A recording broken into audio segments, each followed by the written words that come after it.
His favorite athlete is Kevin Durant. Join us in extending our heartfelt gratitude to Colin for his unwavering service, sacrifice, and continued dedication to his fellow veterans. Colin Durant is the Veteran of the Month presented by ESPN West Palm and Humana. Now, it's time for a little R&R. All into the bucket, lays it up and in. Ball game, Rizzo! Live in the Anajar and Levine Accident Attorney Studios, this is Russo and Rizzo on ESPN 106.3. This team is going to be tough when they finally get it together.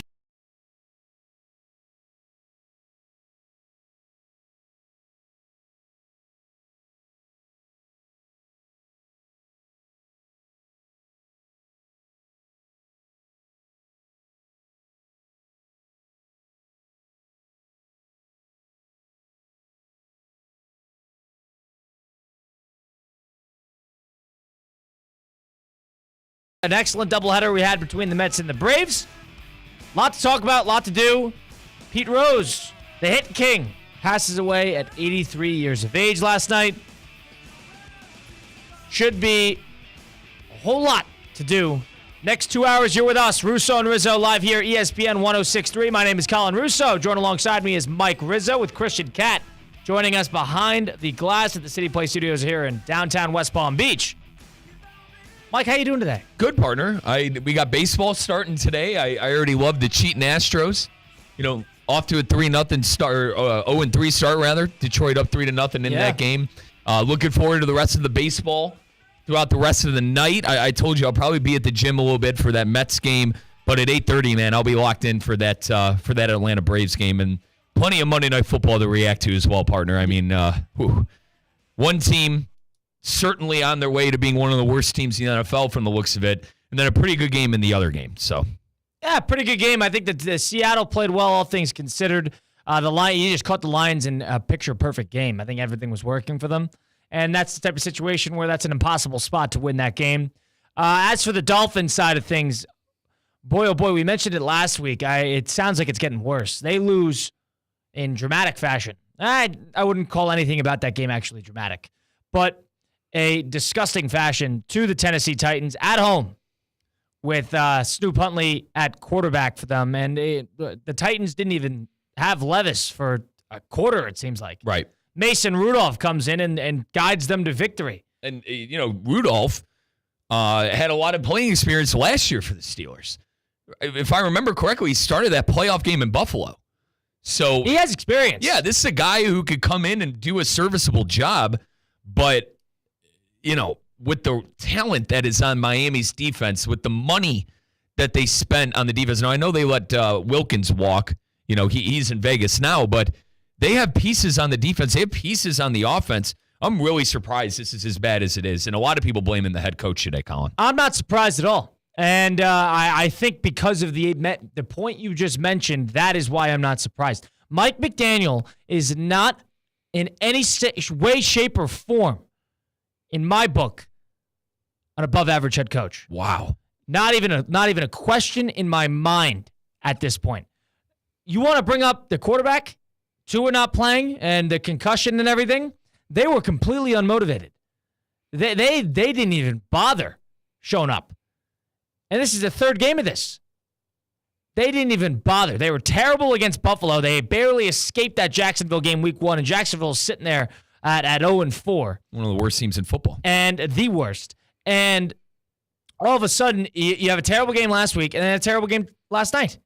This is, to me, so reflective of the management altogether. I know everybody wants to blame Chris Greer and Stephen Ross. We'll get to our poll question in a second. It relates to this.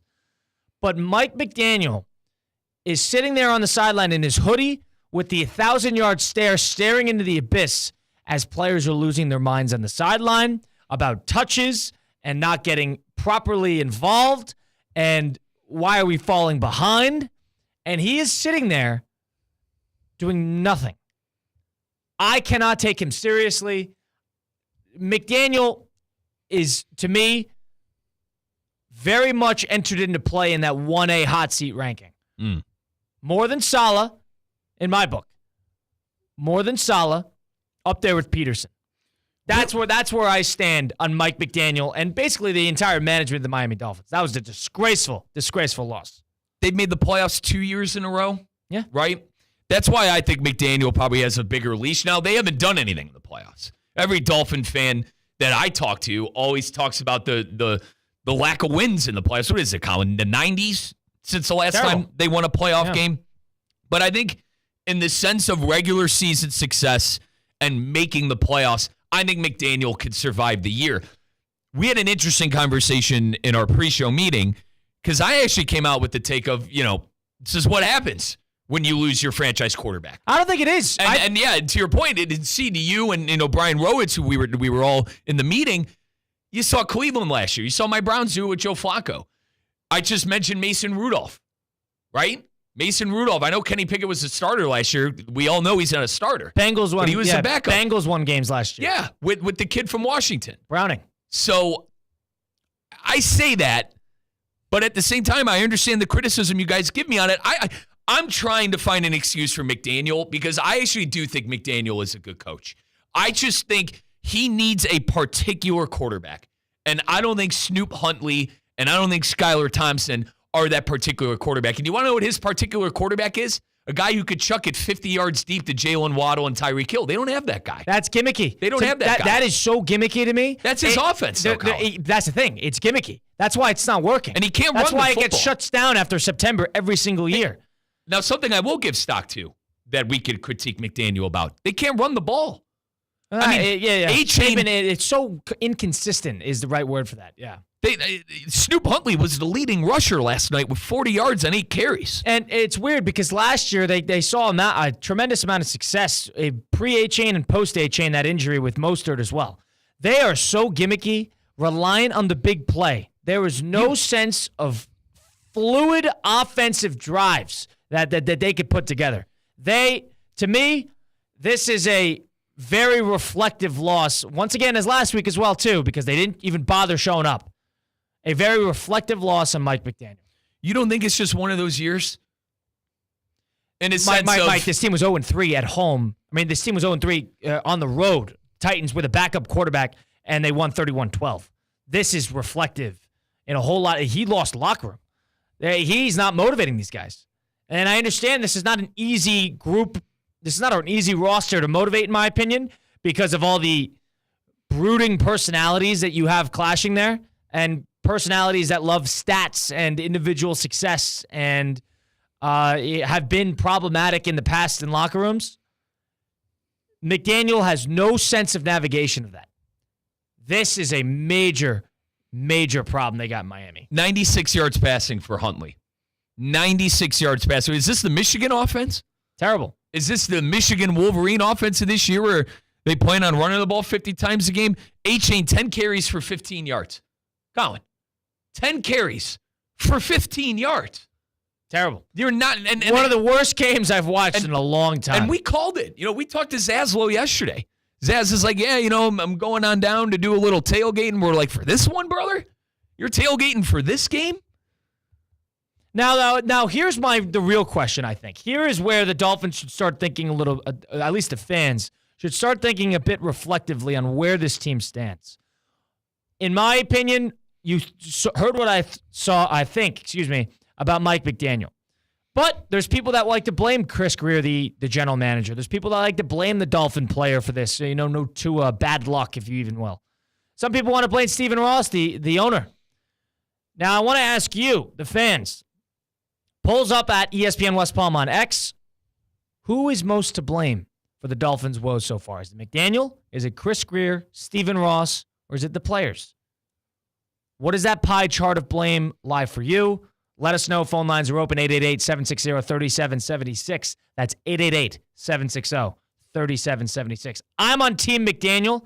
It sounds like you're team player here. I kind of am. I mean, Tyreek Hill, Jalen Waddle, A-Chain. Decent enough offensive line. Well, that's talent why, on defense. that's you got to figure it out. Well, that's why. Brother, you got to come together. That's not a player thing. Then they have the talent. That's why. You got to strap yourself up by the bootstrap bill and look at that locker room and go, let's go. I know. That's why I can't blame the player there. It's hard to blame them there. It's because the coaching is not putting them in a situation to win. I don't know. I think McDaniel, you know what you're getting with McDaniel. McDaniel is Do we? Yeah, you do. He hasn't won a big game. McDaniel is a kumbaya coach who's never going to yell at his players. That's the coach Mike McDaniel is. And listen, if you want to blame McDaniel, that's fine. And very, very much so. But I think when you sign up to play, these players, when you sign up to play for Mike McDaniel, you know he's not going to be a get in your face, screw you guys, you're not doing good. Like, these players know the expectations that are on them on a Mike McDaniel football team. They have the, I would say, luxury of probably getting more rope than they deserve with Mike McDaniel as a head coach. Yeah, sure. But that's the problem. He's a player's coach. That's the problem. And you have a problem with him being a player's coach. I have a problem with the players like Tyreek Hill. You're putting too much stock into the players here. Tyreek Hill said he talks to his therapist, and he's not going to throw a fit on the sideline. What was last night then? What was last night? So this is Tyreek Hill's problem, though? No, it's a collection of everything. That's one case right there. Is that Hill says one thing, and then another thing happens. And do you want to know what's not going to help? And I like him as a player. This isn't me personally attacking him. Odell Beckham Jr. coming into the fold here when he's healthy, I don't think it's going to help much. He's another player who's going to want the ball. I feel like him in Baltimore was the perfect storm because you had a coach like Harbaugh and you had a quarterback like Lamar Jackson, who's the leader of the team, and he's going to put people in their place when they have to. They don't have those presents right now. I think you're putting too much stock into what these players really pull here in terms of the decisions and the movements within the actual team itself. Greer put the team together. Clearly, this is not a roster that is built together in terms of any sense of winning. And McDaniel can't put the pieces together actually on the chessboard. We could blame McDaniel and Greer for the quarterback situation. I'll agree with you there. What about the defense? They thought Skylar Thompson and Snoop Huntley, I know they signed him off the street, but they thought that was going to be enough for an injured-prone quarterback in Tua Tagovailoa. Maybe you should have thought of a better contingency plan. And what about the offensive line? They're getting banged around, so they didn't address the offensive line, and the defense is just based on a couple star names, and that's really it. Now, if we want to play blame game, I can't necessarily say McDaniel runs the defense. He's an offensive guy. Sure. So we could look at the defensive coordinator that's there. My point to Greer.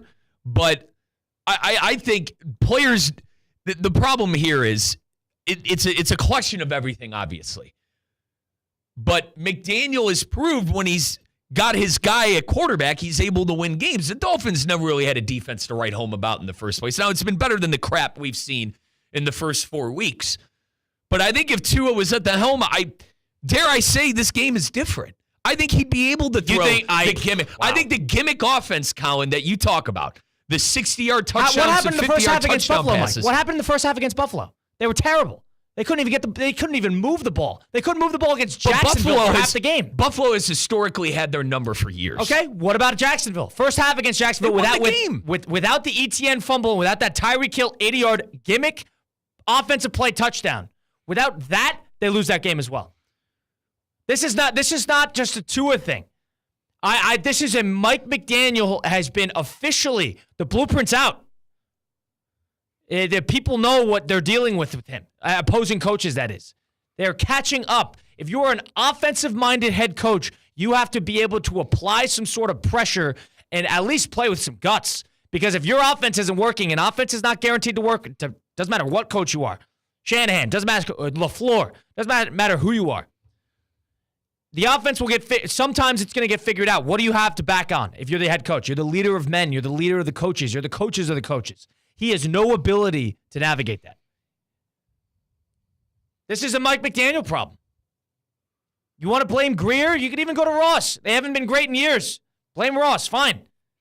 But this is a McDaniel problem. Sometimes teams can't get over losing the franchise quarterback. And Tua, say what you want about him, he was the rah-rah captain.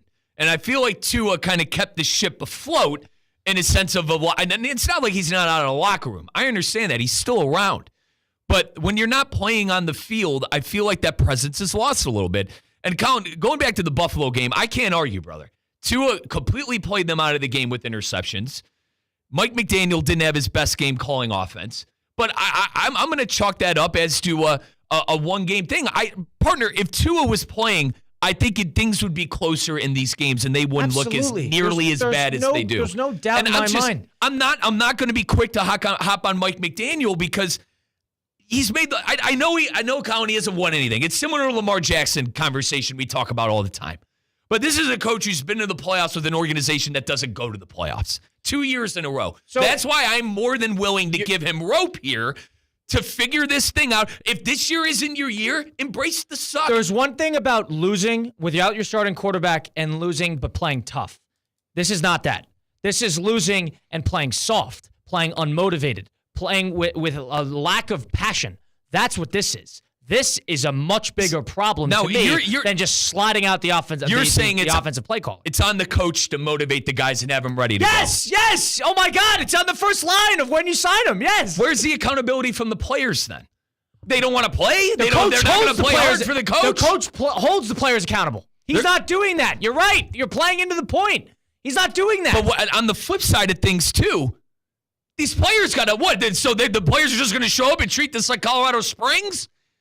What are you saying? What are you talking about? I'm saying the coach is not holding them accountable. And I'm saying the players need to show up to work and actually care. I understand. Yes. Oh my God, we're on the same page here. And who puts the players together? Who is the head? You're not going to get that from what coach means. You know you're not going to get that from McDaniel. You're know he's not that kind of coach. You know they're supposed to sell. You're acting like he's supposed to self-teach. He gives the players the freedom to do these kind of things. That needs to change. It's not working. It hasn't worked. You're acting like these players should self-coach. You're acting like they're supposed to self-coach each other. They're not. They have coaches for a reason. 2 straight playoff years. When Tua went out the first time, what was that? 2 years ago. They didn't play. They played decent enough with Bridgewater and company at the helm. Colin, it's one of those years.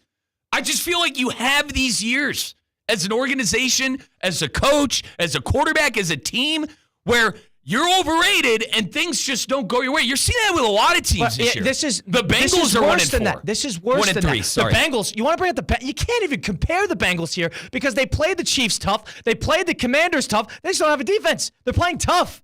This is different. They're not even showing up. The Dolphins are a disgrace. They're right there with Jacksonville. And why should McDaniel get some sort of rope here because they lost the quarterback, but all of a sudden they play with no guts? With no life? It's pathetic. He should not get any sort of free pass for that. So at the end of the year, you're firing McDaniel. Right now, 4 games in. I am so over. I've been over him for weeks. Okay. He, to me, takes the bulk of this bullet because of what's going on with Miami. Absolutely, without a question. And you want to bring up the roster construction? Maybe they put together some too many brooding personalities. There's an argument there. And maybe the Tua is just not a leader. Maybe there's an argument there as well. But that's a Chris Greer, and maybe it's just an ownership problem. Maybe it's a Stephen Ross thing. Fine. But from what I see game to game, you can't just go all the way up to ownership. And I know I did that with Jacksonville a couple weeks ago. Not every time you can go all the way up to ownership. Ross is sticking around. This is a McDaniel problem. He is not bringing the best out of his players because he has multiple Pro Bowl caliber players, multiple former All-Pros. There's probably 6 of them on that team. It's a little different when you don't have talent. They have talent. They're just not utilizing it properly. I know the quarterback's a mess. Play with some guts. Play like you like the sport. Oh, my God. That is a McDaniel problem. And him sitting there, not adjusting, and then being wishy-washy with the media. Sorry, you're taking the fall for this, my book. They're a little banged up. I think he's got a bad deck right now. Colin, listen, it's hard to argue with you right now with the points you're bringing up. But I think the players could show a little more fight and a little more accountability because they know the kind of coach McDaniel is. They know that they're going to be able to do more things with McDaniel at the helm than normally with another coach. And a lot of these guys were drafted, but a lot of them were brought in too. It's kind of what they signed up for. And not surprising to me that this is a sinking ship right now with the quarterback on. I keep going back to the fact that Tua is gone, and I feel like the season damn near went downhill from there. And he's on IR too. God knows when he's going to be able to come back. Who knows if he's ever going to be able to come back with that head injury. But I don't know. I think it's more than just putting the blame on McDaniel. And it's funny because I had this take yesterday of people on Salah, and I know Salah's side of the team is playing with the defense. Miami's side, both sides aren't playing, and his offense is stagnant with Snoop Huntley at quarterback. If I'm McDaniel, I'm doing everything I can on 3-yard, 2-yard screen passes to Tyreek Hill. I'm running this like a college offense almost, Colin. Well, that's what it is a gimmicky offense. I'm running RPOs, screen passes, bubble passes to Waddle and Hill. That's what they did. It's a gimmicky offense, and it's so figured out. There's no methodical. There's no methodicalness. There's none of that. That's the problem. He's too gimmicky. So you're not willing to give McDaniel another year? This year and the year after? Listen, it's week 4. That's what I mean.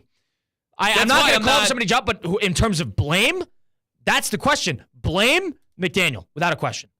And not even a doubt in my mind. I'm surprised you're not on the same page as that. He's a playoff coach. He's been in the playoffs 2 years in a row. He hasn't done anything. I'm a miserable Brown fan, man. I'd love to go to the playoffs 2 years in a row. And he hasn't done anything with all the talent in the world. It's Russo and Rizzo live here, ESPN 106.3, 888-760-3776. The number to get into the program, that's 888-760-3776. Who is to blame for the Dolphins' woes? Who takes most of it on your pie chart of blame? Is it Stephen Ross, the owner? Is it Chris Greer, the general manager? Is it Mike McDaniel, the head coach? Or is it the Dolphins players? Let us know, 888-760-3776. We continue the conversation next. It's Russo and Rizzo live here, ESPN 106.3. Live from the Anajar and Levine Accident Attorney Studios. Anajar and Levine Accident Attorneys. Call 1-800-747-FREE. This is ESPN 106.3. ESPN 106.3 is presented by Rubenstein Law. 1-800-FL-LEGAL. Car accident, truck accident, Uber or Lyft accident, or a slip and fall. Call Rubenstein Law. Call 1-800-FL-LEGAL and visit one of our offices throughout Florida. It's your boy JC. Breaking news in the NFL. Miami, you have hope once again. We explain all on today's brand new Questionable Call with Josh Cohen, exclusively on YouTube. Subscribe now. Questionable Call with Josh Cohen. New episodes every Monday, Wednesday, and Friday. Get ready to rev your engines because NASCAR is coming to Homestead Miami Speedway with the Craftsman Truck Series playoffs and NASCAR Xfinity Series playoffs doubleheader. Want tickets? We got them. Listen to ESPN 106.3. You may play our NASCAR or the movie Cars trivia game. Call in to Theoretically Speaking or Russo and Rizzo when we tell you to. Follow ESPN West Palm on all platforms and be on the lookout for contest details. To purchase tickets, visit HomesteadMiamiSpeedway.com. Hi, Kevin Dalton here from the Unlimited Auto Wash. It's always a great day to get a wash, and your car is dirty, but it might rain. No worries, we have our 72-hour rain check. For any reason, bring your car back for a free outside hand wash within 72 hours. Or join our Unlimited Club and receive unlimited hand washes inside and out with Tire Shine, starting at $44.95 per month. Unlimited Auto Wash with 7 locations. Visit unlimitedAutoWashClub.com or call 561-WASH-ME-TOO. You've got so many chances to win big on Hard Rock Bet.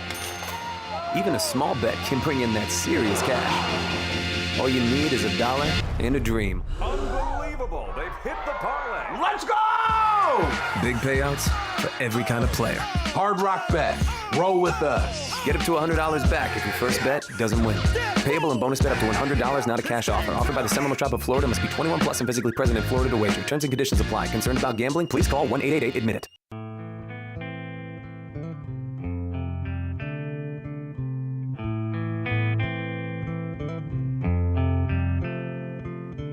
Let's get back to the Anajar and Levine Accident Attorney Studios. This is Russo and Rizzo on ESPN 106.3. Week 4 concluded with 2 straight Monday Night Football games last night. The Dolphins falling to the Titans 31-12.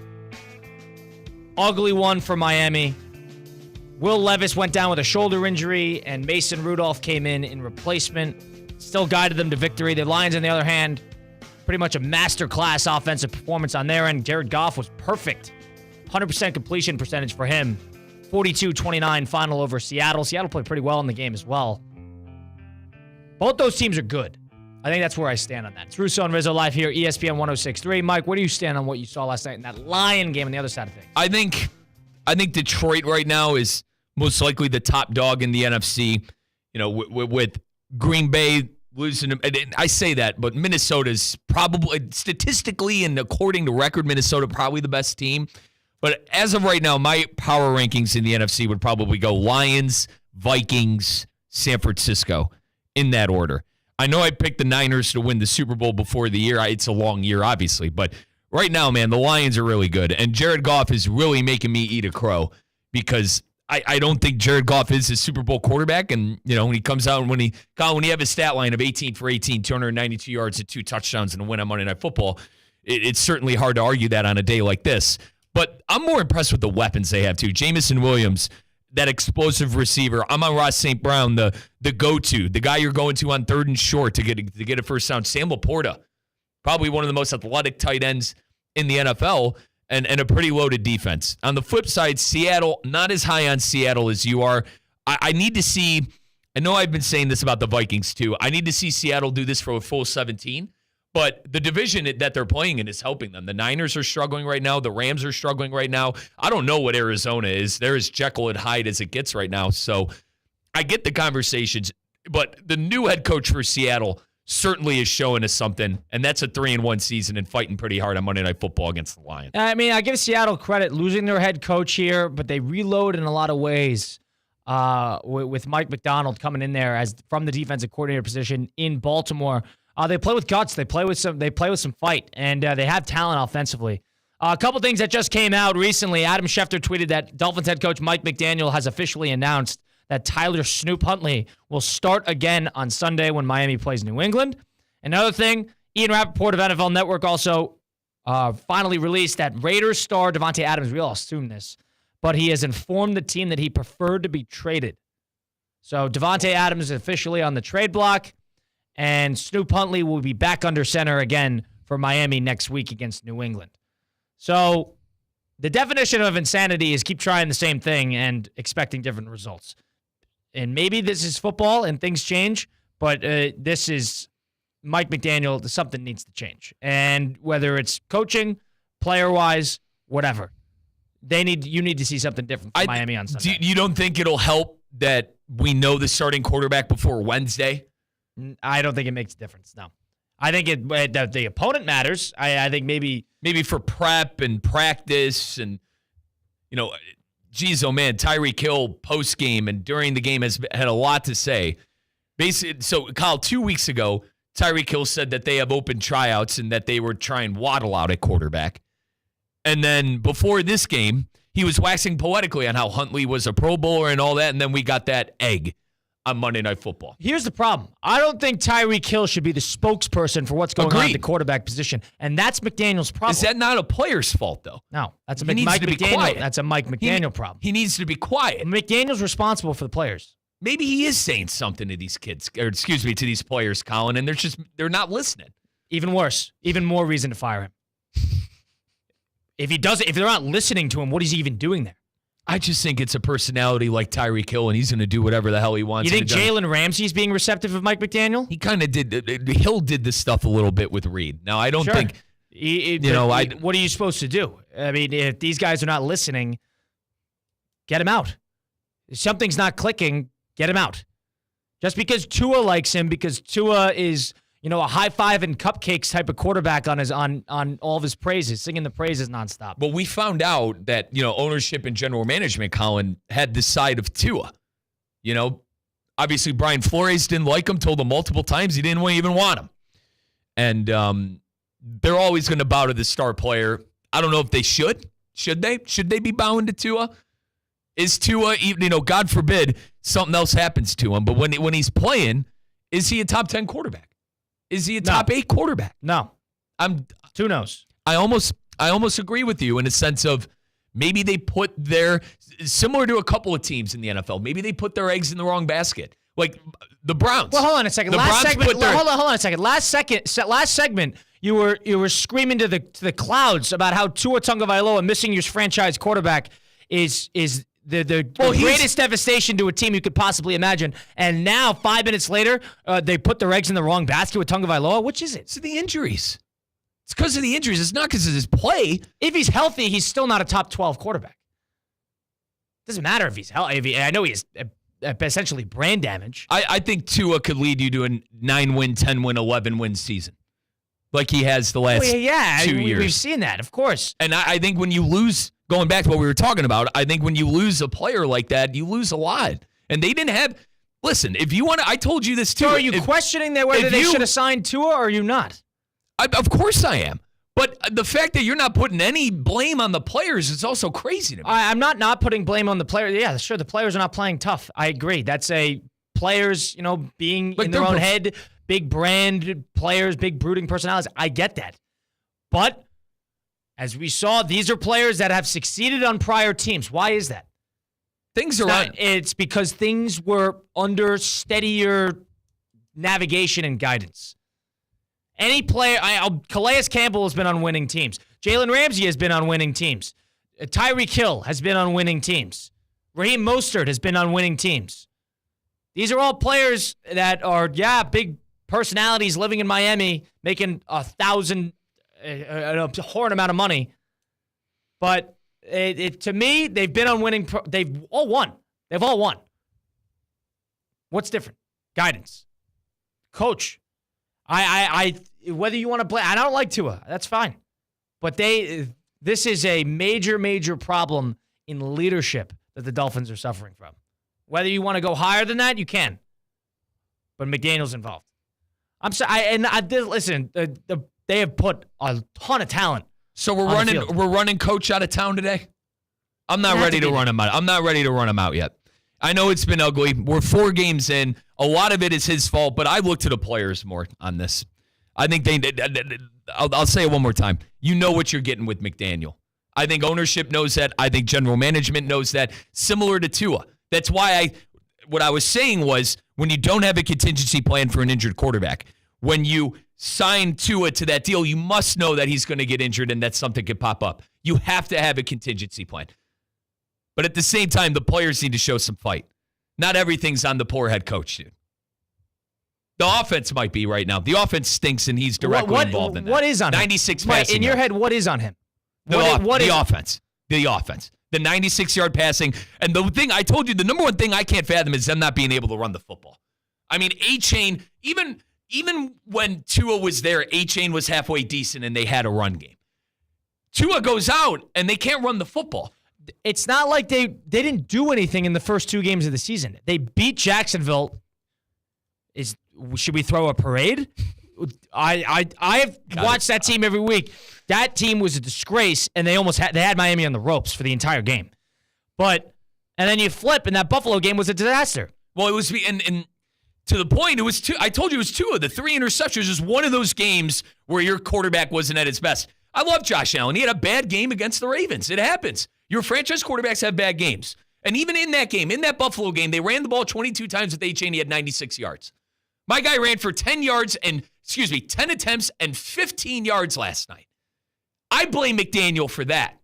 I can't necessarily sit here and blame McDaniel for his players not wanting to play and the defense not showing up. I think that is the biggest. It's such coach talk when you sit up there and you go, I didn't have these guys ready to play. Like, of course they're going to take the blame. That is what the coach is doing. What is the coach there to do? He's there to motivate. He's there to operate the coordinators and there to motivate. And he's the guy that's going to take the blame at the end of the game. I understand that, and that's what McDaniel did. Hence why he said major changes coming. But God forbid some of the players get under scrutiny today.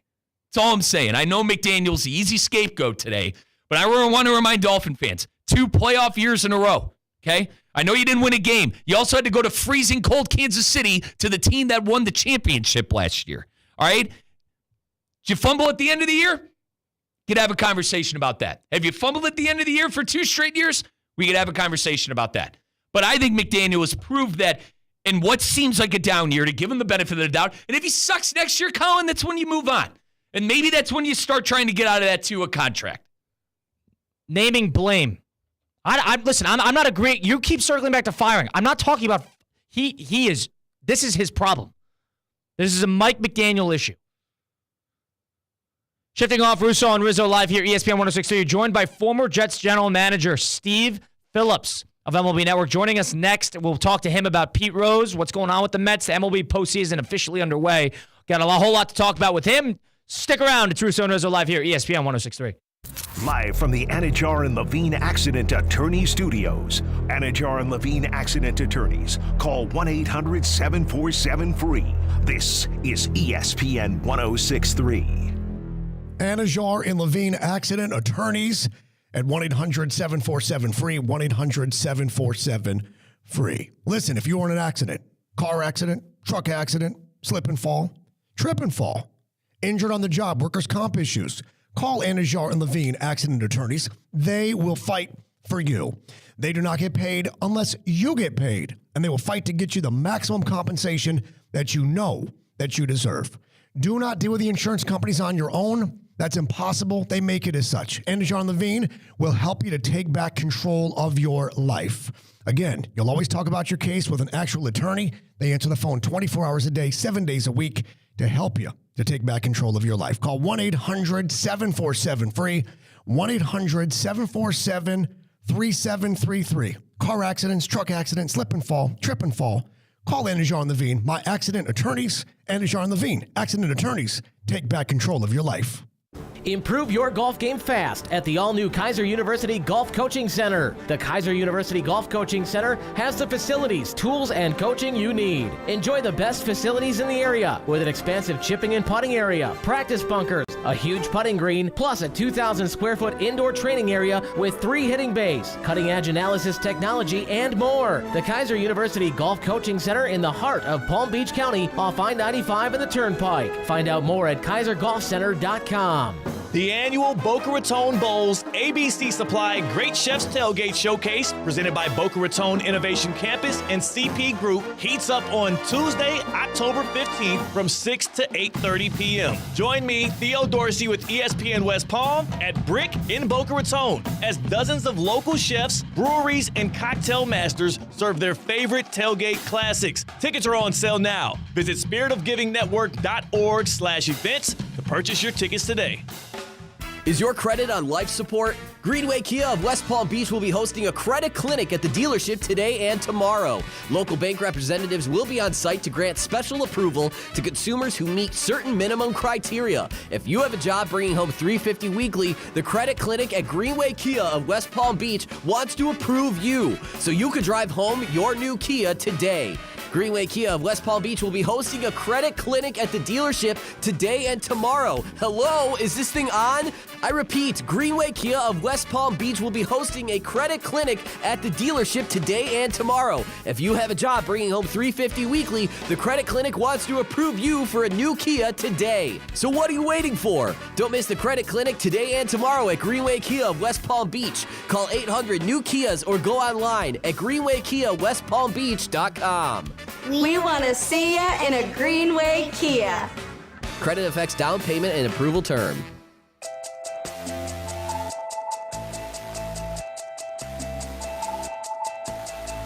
Let's get back to the Anajar and Levine Accident Attorney Studios. This is Russo and Rizzo on ESPN 1063. MLB postseason officially underway. October baseball is here. Colin Russo, Mike Rizzo, Christian Cat behind the glass. It's Russo and Rizzo live here, ESPN 1063 in downtown West Palm Beach at the City Place Studios. Dramatic fashion, the Mets won yesterday over the Braves. We're going to speak to a former general manager of the New York Mets, current host of the leadoff spot on MLB Network Sirius XM Radio, Mr. Steve Phillips, former general manager, joining us now. Mr. Phillips, how are you doing today? Thank you for joining us. I'm doing great. Good to be with you guys. Perfect. So we'll start with the big story in baseball, and that's what's going on with the passing of the great Pete Rose, the hit king. Of course, passed away at 83 years of age last night. The story around the league and really the story of historical significance. Mr. Phillips, I want to ask you, what did you have a relationship with Pete Rose? And just how important was he to the historical significance of hitting and baseball as a whole? Well, you know, it's interesting. I had a relationship of fandom. Like, I grew up as a kid in Detroit watching the Tigers, but I loved the Big Red Machine. You know, I tried to imitate Joe Morgan. I was a left-handed hitter. I flapped that back elbow like Morgan did. And I loved Pete Rose. My dad would rave about Pete Rose, so I'd watch him. And, you know, the idea was he always hustled. He always cared. He never let up on the field. And you watch that over and over again and had such an appreciation for his work ethic, his passion for the game, his love of the game. That slide where he would dive into first base or dive into second base. The head first slide wasn't even a slide. It was a full out jumping into the base. And the pictures of him fully extended like Superman, with the bowl cut and the helmet flying off and the button chops so I got to watch him as a player and loved him. I did get to meet him. He had a restaurant down there in the Palm Beach area for a bit, and so I got to meet him down there. And he was about what I thought, a little different guy, right? A different cat, a little quirky, a little different.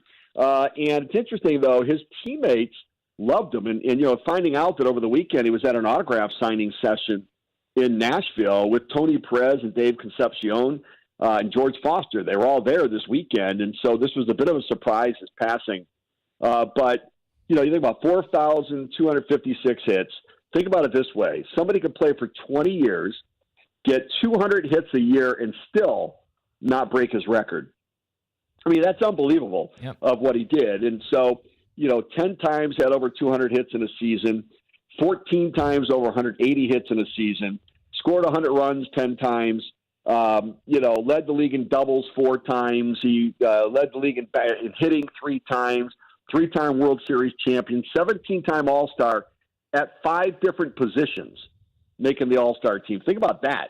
At 5 different positions, he got voted into the All-Star game. That is a remarkable trait. Before these super subs became super subs, he is that guy. Now, he would play at a single position almost every year, but they would move him around, and he played wherever the field, they needed him on the field. And so just a unique player, certainly a complicated guy off the field, but when it comes to the game of baseball, one of the most impactful, iconic players ever. Steve, this is going to sound pretty sad, but now that he's passed, does the Hall of Fame conversation come into play here? Do you think maybe that the writers will, maybe have a soft spot now that he's not with us anymore? So here's the thing: is that remember he got suspended, banned from baseball indefinitely in 1989.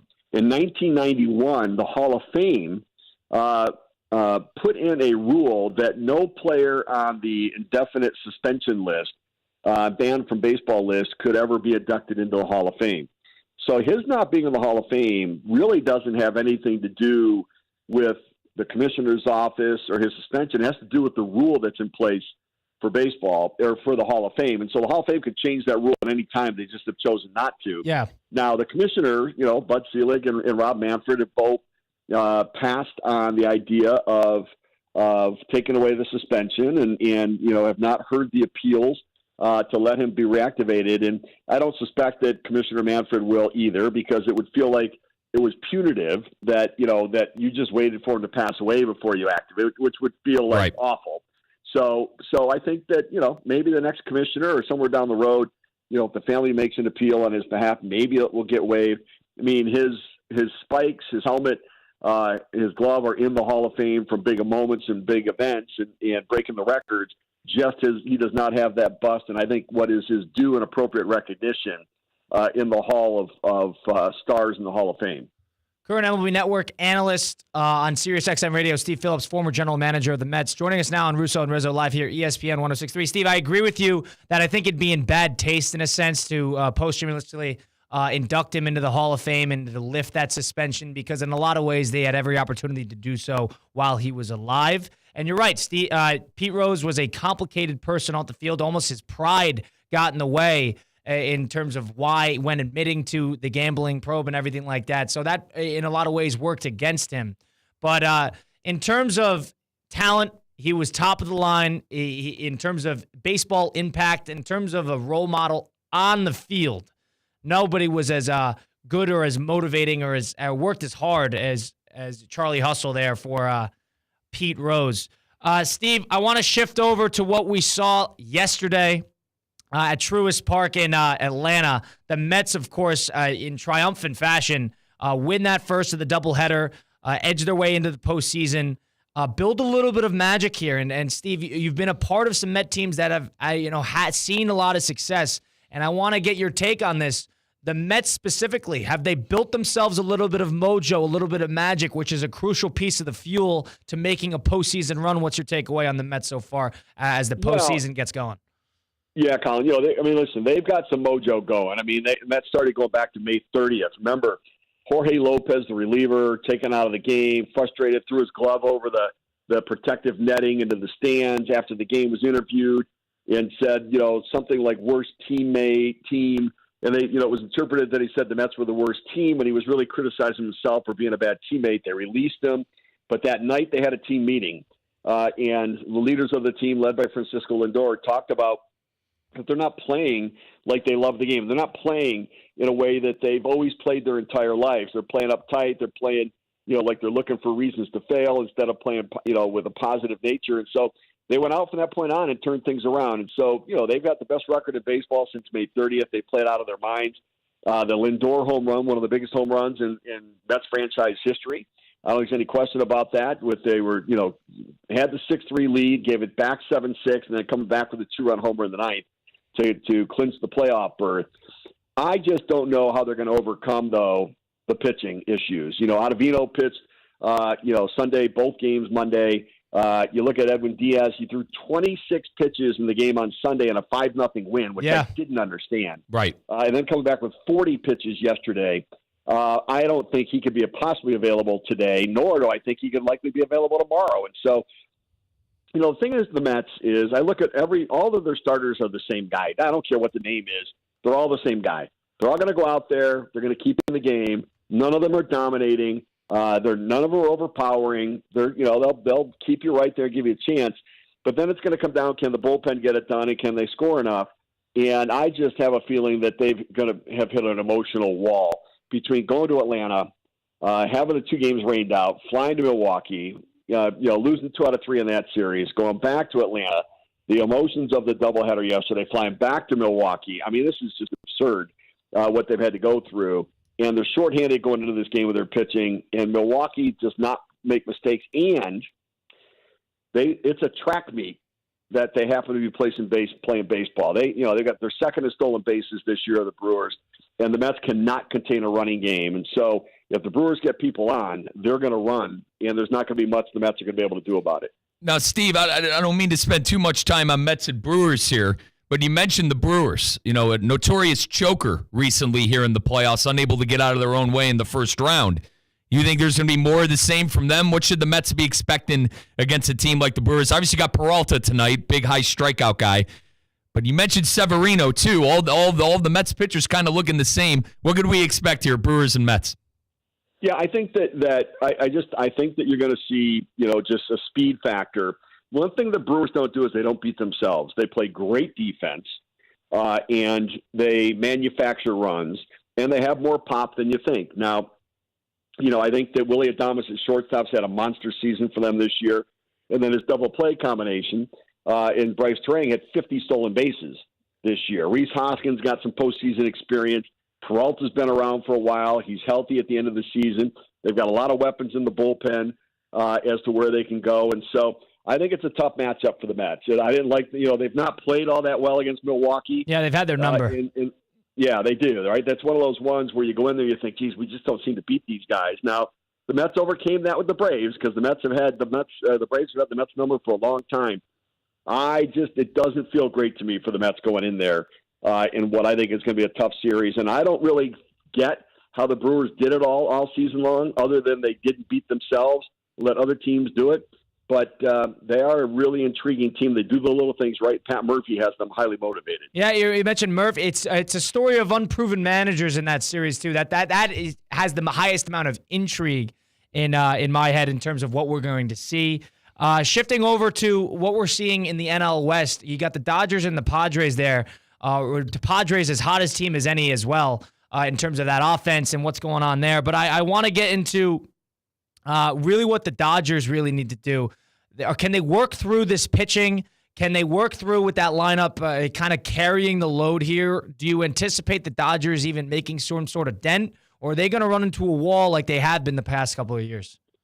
Well, I think, look, they play the winner of the Padres and the Braves, and I think the Braves, like the Mets, sort of limping into that series, maybe even more so, where Joe Jimenez and Rafael Iglesias pitching both ends of the doubleheader yesterday. And they don't really have a starter lined up necessarily for them either. And so, without Sale there, I think it's a tough run. So I think the Padres get through that round, and I think it's going to be Padres-Dodgers. So the familiarity is such that there's nothing that the Dodgers will do that will intimidate the Padres. They know them so well. They played them tough. And I don't love the starting pitching for the Dodgers. I mean, Jack Flaherty's had a great year, and he may have been the guy that has saved the Dodgers season. But I like Cease, Musgrove, and Darvish better than I do Flaherty and Yamamoto, and if it's Walker, Buehler, whoever else is that number 3 starter. And I love the bullpen for the Padres, and I worry for the Dodgers that Michael Kopech's got a great arm, and he's pitched well for them. But I'm just worried that, he's going to kick a 9th inning lead. The moment's going to be too big for him. He's going to walk a couple of guys, lay a cookie over there, and be made to pay a price. And so I think the Dodgers, I guess $1 billion doesn't go as far as it used to. No. And their pitching is what really worries me going into, the series against the winner of the Braves and Padres, and even extending beyond that. Steve, we got a lot of Yankee fans here in the West Palm area. Obviously, a lot of them are expecting a World Series run, but interested to hear what you think about the AL. The Orioles, a team who everyone had slated to win the East. And then surprisingly enough, me being the household Clevelander from Cleveland and big Indians fan, you got 3 teams from the Central in there, the Indians, the Royals, and the Tigers. Who are you giving an edge to in the AL? Is it really the Yankees versus everybody, and is it theirs to lose? Yeah, so I think the American League's wide open. I really do. I don't. Every team has flaws in the American League. There's no perfectly built team in the American League. I look in the National League, and I think the Padres and Phillies are the most well-rounded teams of the 12 in the postseason. The Yankees have some questions beyond Garrett Cole in the rotation. They've got questions in the bullpen right now. What do they do beyond Judge and Soto a little bit? The Orioles don't like their starting pitching, don't like their bullpen. Do think, though, they've gotten their mojo back once they clinched and they're feeling better about themselves. The Guardians are like the Brewers for me, that I look at it and think, man, how did they do this? I thought they were going to figure out, could they score enough to support really good pitching? And then, Tristan McKenzie goes down and Bieber goes down. I'm like, all right, well, now what do they do? They've got a great bullpen. They shorten the game. And, the Astros, I think, are one of the more well-rounded teams. They're losing 3-0 to the Tigers right now. Skubal shut the door, but we'll see whether they can keep that deficit and try to come back on the bullpen or not. So I think the American League feels wide open to me a little bit. I do have the Orioles beating the Royals, and I have the Guardians waiting to play the winner of the Tigers and Astros. If the Guardians get the Tigers, they'll beat them. If the Guardians get the Astros and the Astros find a way to advance, I think the Astros are the better roster and they advance. I think the Yankees will beat the Orioles. Then it's going to be the Astros and Yankees in the championship series. And I've got the Astros beating the Yankees in that series. I think that's what the MLB would like too, Steve, after having the Rangers in it last year and the Diamondbacks in it last year. They need their heavy hitters, I think, like New York and L.A. They would like it, right? Now, I think that think about Judge and Ohtani, the storylines, the 2 offensive seasons those guys put together. Right. And, the 2 storied franchises, where they spent some money. Judge getting $360 million a couple years ago. Ohtani getting the $700 million contract, and all of the different signings that took place. And so, the star power would certainly be there. But we're blessed this postseason with the star power. We've got both Cy Young Award winners whose teams are in the postseason. We've got both MVPs likely whose teams are in the postseason. We've got both rookies of the year likely. Colton Cowser and Jackson Merrill likely going to get it in the National League that are in. We got Bryce Harper and Trey Turner and Kyle Schwarber. We really have some big time superstars with Betts and Freeman in there. And so I think it's going to be a great October. I think the Yankees can get there. I think the Astros can get there. I think that's going to be a very interesting series. I'll pick the Astros over the Yankees, but I wouldn't be surprised if the Yankees did get there. And I do think the Phillies are the most, it's going to come down to Phillies-Padres, I think, in NLCS, and what's going to be a great matchup. Yeah, I would say the Phillies probably the most broken-in team in terms of being there, and they're probably the most well-rounded, like you said. But from what I'm getting, you're not too high on the Tigers here. Do you think they've too much fuel in the fire at the end of the season and not necessarily it's going to carry over to the postseason, just not enough top-end talent? What's your takeaway on the Tigers here? Yeah. Because they're playing well today. Is A.J. Hinch is a good manager. What's your takeaway on Detroit? Yeah, obviously they've got a lot. Listen, they were 11 games under 500, back in early August, and came storming back and made this great run. And A.J. Hinch is a terrific manager. They actually said Alex Cora has said that he thinks A.J. Hinch is the best strategic manager in baseball, and he's worked his mixing and matching. Even in this game today, the pinch hits coming here and there. But it's always a tough matchup with Skubal getting game one of a short series, and so. This was critical for the Tigers. If they lose the Skubal game, they're in trouble, right? So they needed to win Skubal and find out a way to win one out of the next two. And they'll do it. Like, they don't know who's going to start game two, the Tigers. They literally don't know who's going to start that game and how they're going to go attack it, whether it's going to be an opener, how they're going to proceed. They've got to see how this game unfolds. And so I like what they've done, but I don't like the idea that platoon matchups are the way that you have to go out there and try to win. Give me the star power. Give me the guys that I think are more predictable performers. And look, I like mojo, but I like talent better. And I'll take my chances on it. But, listen, in a short series, anything can happen. And the Tigers looks like they're going to get game one up 3-0. They might shock the world with this one. Now, Steve, one more question from me. Last year, you saw the Diamondbacks wild card team make a run. You saw the Rangers make a run. Is there a wild card team that could maybe make a run similar to last year? And obviously years past, like we usually have a wild card team that goes pretty deep. Who do you think, it could be NL, AL, either. Who do you think the sleeper wild card team could be this year? Oh, yeah. Listen, I don't think there's any question that Baltimore, with the talent that they have on the roster, it's young, but they've got a talent on the roster, and I think the Padres are the other one. I think those two teams, one in the American League, one in the National League, could both make a run to the World Series. And look, the thing that was great is the fact that it was Rangers and the Diamondbacks last year in the World Series. What it did for owners around the game is it made them think that, it's not such a bad thing to invest in just trying to get in as a wild card. It used to be, why would we spend more money if we're just going to get a single game in a wild card matchup, and it's going to come down to that for the amount of money we're going to spend? But now you got a best 2 out of 3.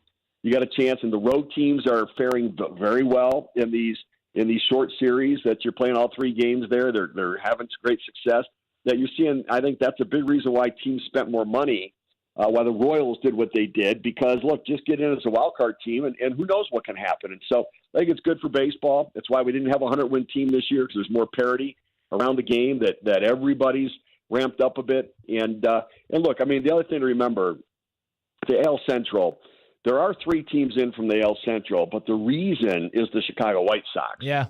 Right? Come on, but the Tigers are beating the Astros. Right. I'm a household AL Central guy, Steve. So, the Tigers and Royals each went 12-1 against the White Sox this year. If not for that, then the wild card picture would have looked much different, right? Seattle would have gotten in.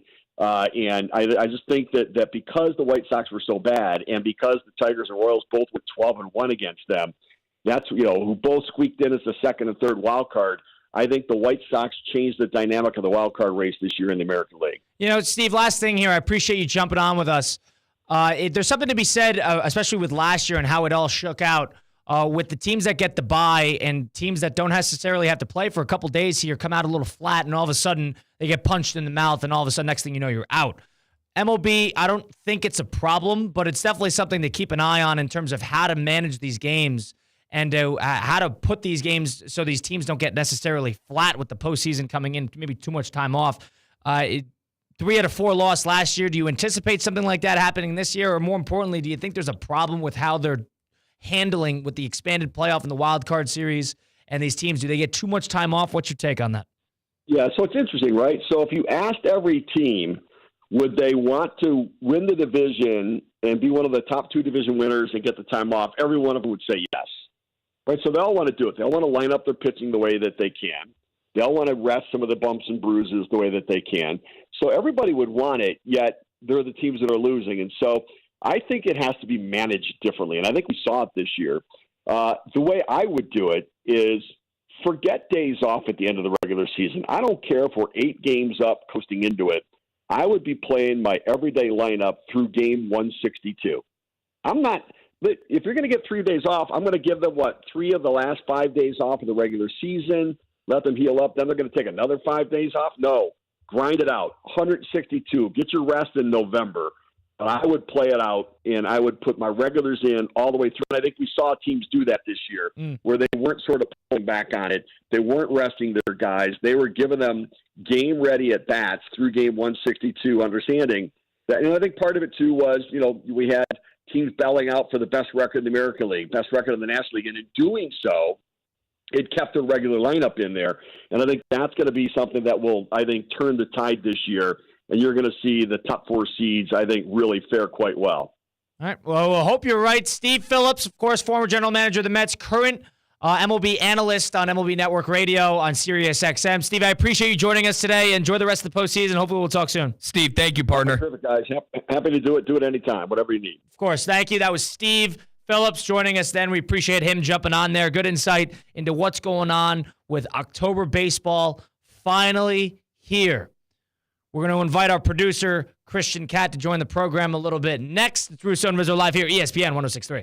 Anajar and Levine. Call 1-800-747-FREE. That's 1-800-747-3733. ESPN 106.3. WUUB Jupiter, a Good Karma Brands radio station. Is racking up tens of thousands of dollars in student loan debt really worth the 4-year degree? Not a lot of people think so anymore. A recent Wall Street Journal poll found that 56% of us believe that a skills-based education, that's a smarter investment than a 4-year degree. So why waste that time and money when there's an alternative right here in North Palm Beach that teaches the skills that people can actually use in today's world, and you can get those skills in just months, not years. I'm talking about CSB Media Arts Center, the home of Connecticut School of Broadcasting, which provides hands-on training in audio and video production, podcasting, sports broadcasting, social media marketing, filmmaking, coding, and so much more. For over 60 years, CSB has placed thousands of graduates in careers. Take a moment and visit GoCSB.com to schedule a tour. That's GoCSB.com. Get ready to rev your engines because NASCAR is coming to Homestead Miami Speedway with the Craftsman Truck Series playoffs and NASCAR Xfinity Series playoffs doubleheader. Want tickets? We got them. Listen to ESPN 106.3. You may play our NASCAR or the movie Cars trivia game. Call in to Theoretically Speaking or Russo and Rizzo when we tell you to. Follow ESPN West Palm on all platforms and be on the lookout for contest details. To purchase tickets, visit HomesteadMiamiSpeedway.com.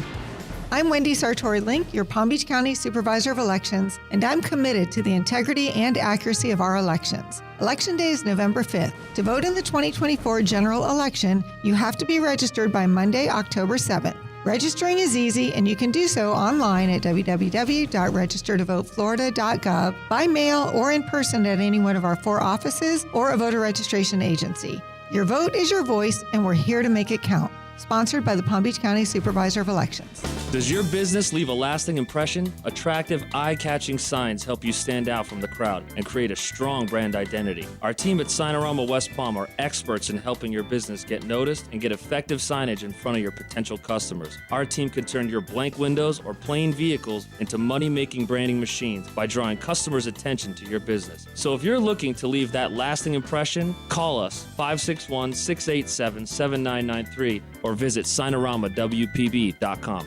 Any business that wants to get to the top and stay there requires a dedicated team to implement a winning game plan. Eisner-Amper's seasoned professionals provide business advisory and consulting services, such as audit, accounting, tax, HR, outsourcing, and more. Eisner-Amper business advisors help clients transform their companies, build capital, innovate processes, and mitigate risk. For industry-specific strategies that meet your needs in South Florida, make Eisner-Amper part of your solution. Visit EisnerAmper.com/solution.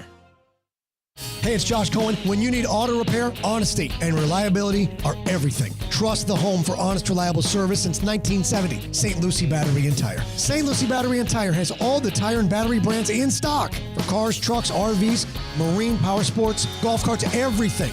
Major and minor service repairs, free tire pressure, battery checks. St. Lucie Battery and Tire, over 50 years in our community. And now with 18 full-service locations, West Palm to the Treasure Coast. Go to slbt.com. That's slbt.com. Hi, it's Evan Cohen from Unsportsmanlike, and if you're starving for football, ESPN 106.3 is an all-you-can-eat buffet. Thursday night, Week 5 in the NFL begins. We load up the cannons for the Buccaneers and Falcons in an NFC South showdown. Coverage starts at 7:30.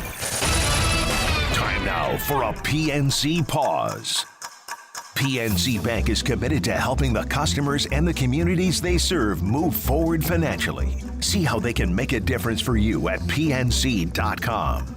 Sports fans, it's the best time of the year. It's fall when everything is happening. Football's back. Fighting gets real. Baseball playoffs. Get ahead of the action. Plan your time now to be at Twin Peaks, the ultimate guys lodge, the ultimate sports lodge. Never ever a cover to watch any fights, any MMA, UFC, or boxing pay-per-views. Always watch for free. Of course, the eats, the drinks, the signature scenic views, and of course, Twin Peaks 29-degree ice-cold beer made from scratch favorites like their burgers, wings, mozzarella bites, and so much more. Happy hour weekdays. Take advantage of $5 man-sized drafts. And remember, never ever pay a cover to watch any of the fights. Your official UFC fight headquarters is your official football headquarters all week long, all season long. Eats, drinks, scenic views, 29-degree beers. Twin Peaks, the ultimate guys lodge for everything sports. Now, it's time for a little R&R. All into the bucket, lays it up and in. Ball game, Rizzo. Live in the Anajar and Levine Accident Attorney Studios, this is Russo and Rizzo on ESPN 106.3. This team is going to be tough when they finally get it together. Sit back and relax. Let Russo and Rizzo take you home. Oh, mercy! Light him up, Colin. Russo and Rizzo live here, ESPN 106.3, the first day of October, a Tuesday edition. Russo and Rizzo on ESPN 106.3 at the City Place Studios in downtown West Palm Beach. My name is Colin Russo, joined alongside me, Mike Rizzo with Christian Cat, of course, behind the glass. We had Steve Phillips on, former general manager of the New York Mets, current MLB analyst on the leadoff spot on MLB Network Radio and Sirius XM. Talked about a slew of things, said he was in on the teams like the Padres and the Phillies, out on teams like the Tigers. Said the Baltimore could be a sleeper team that could pop out of nowhere with that wild card spot and make a run a little bit.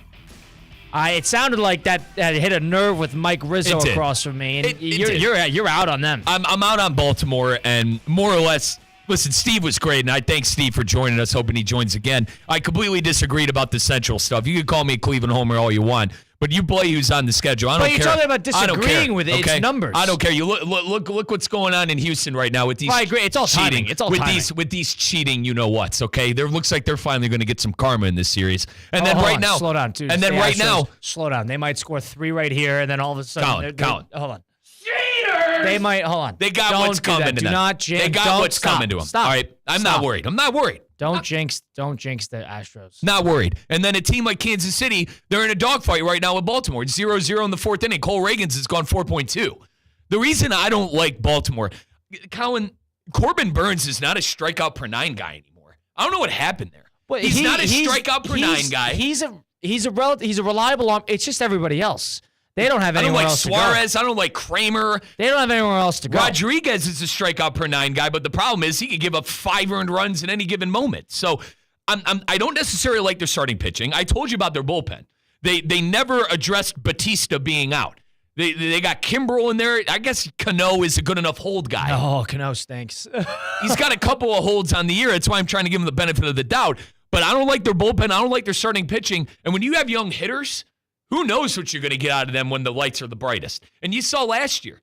They tried to sign Jack Flaherty towards the back end of the year. That didn't work out. They gave up a huge prospect as well to St. Louis. That kid, his name is forgetting me. I apologize. But when I was doing radio in Peoria, St. Louis got a pretty good prospect for Baltimore, and he's climbing up the ranks with St. Louis now.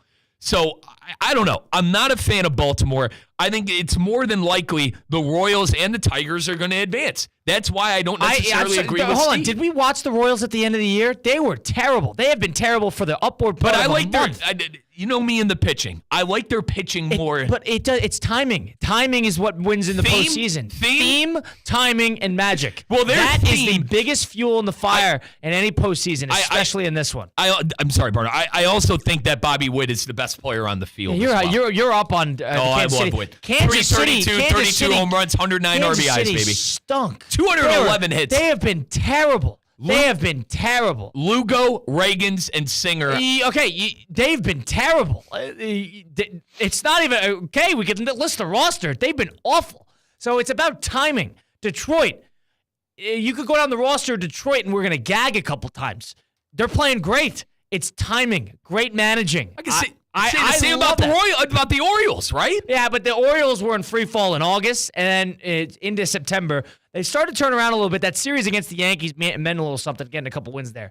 But the Orioles, at the very least, have the lineup and have after that Detroit series last weekend began to rebound a little bit. I'm not going to count them out. It's two teams in free fall, or at least were. Kansas City is in a larger. They're right there with Minnesota. That was a terrible, terrible last 4 weeks they had. Steve and you were talking about beating up on the White Sox. It's the only reason Minnesota was in it. They won like 15 straight games against. You can't do yes, both I sides. can. You cannot take both sides. The Royals played good against good. You cannot give them a get out of jail free card. The Royals and the Tigers played good against good teams outside of the White Sox as well. But they were 12. The 12-1 is the reason they made it to the postseason. That's what he's talking about. I understand it's not like you play who you play. You deal with it. Everybody played the White Sox, but. The idea that it's just the Twins, that's not fair. You got to pick one or the other. You got to do. No, I hate the Twinkies.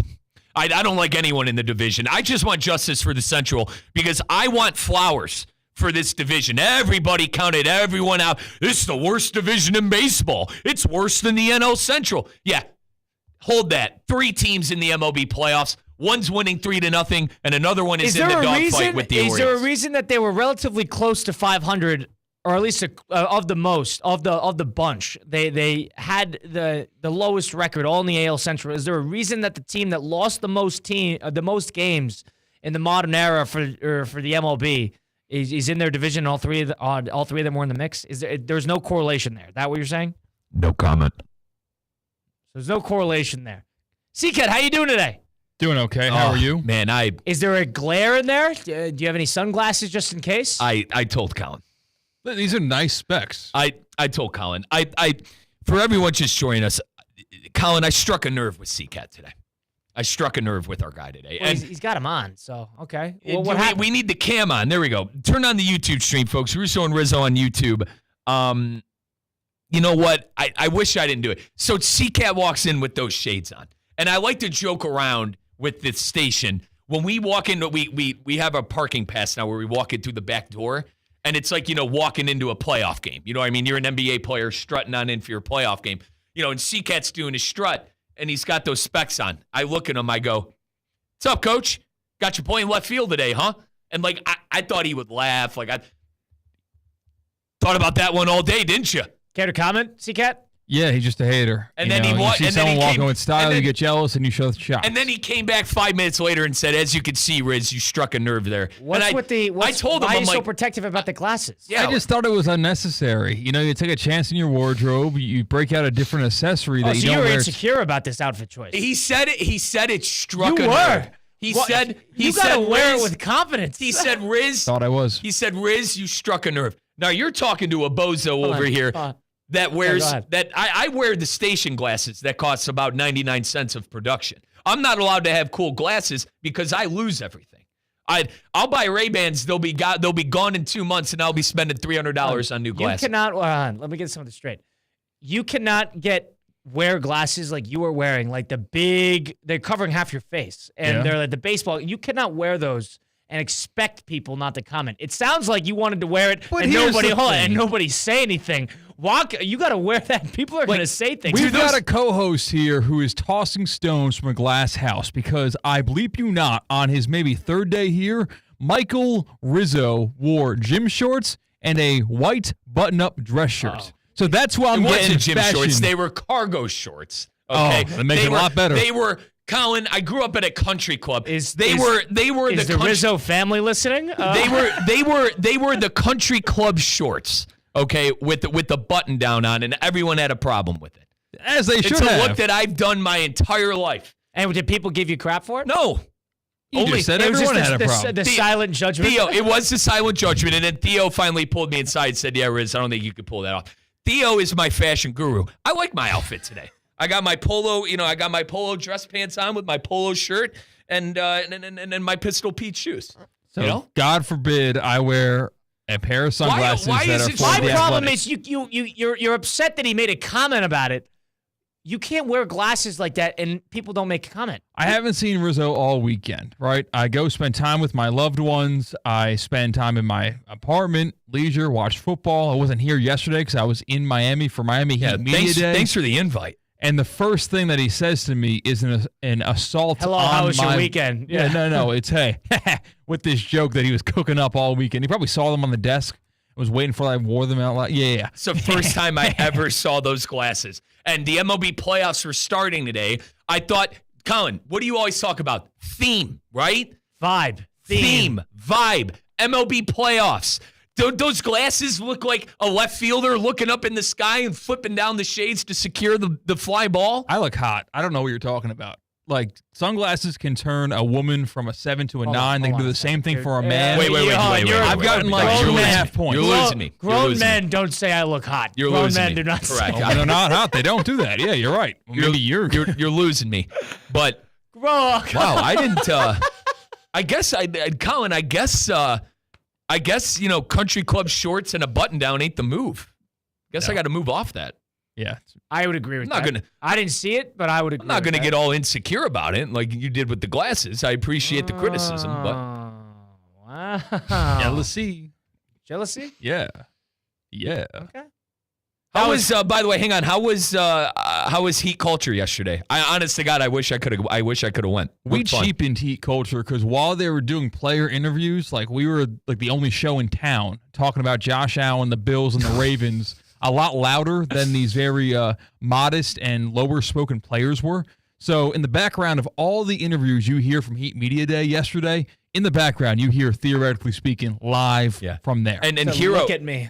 Colin Hero dropped the bomb with them. I don't know if you heard that. No, what Tyler Hero dropped the bomb yesterday with you guys. Theo wasn't too confrontational about it. Wasn't prying too much at Tyler Hero, but he was like, "Hey, how about that trade? Minnesota to the Knicks, Cat on the move. What do you think about it?" And he goes, "I'm not really going to give my opinion on it." And then Theo said nothing. Minnesota won the trade. I like Minnesota a lot more now. So Hero said. So he's not a fan of Karl Anthony Towns. I think New York won that trade. I don't know. I'm curious he said that. Maybe I don't know. Maybe he just said he loves Julius Randle. I was with Colin yesterday too on that. I mean, Brunson, Cat, seemed like Brunson needed another scoring option. So interesting. Yeah. Hey, a little nugget from Tyler Hero. Mm-hmm. You think he's happy that you guys took that quote out of context and ran with it? No, we put the entire context in it. Okay. We put I don't want to give an opinion on it. That was hilarious. And then He Theo was goes, cracking up. And then Theo goes, there was like a silence, and Theo goes, "Well, you really gave your opinion on it, didn't you?" Mm-hmm. I liked it. It was good radio. Well, we got to get to the 5 and 5 next. That was Christian Cat behind the glass. Mike Rizzo, Colin Russo. It's Russo and Rizzo live here, ESPN 106.3.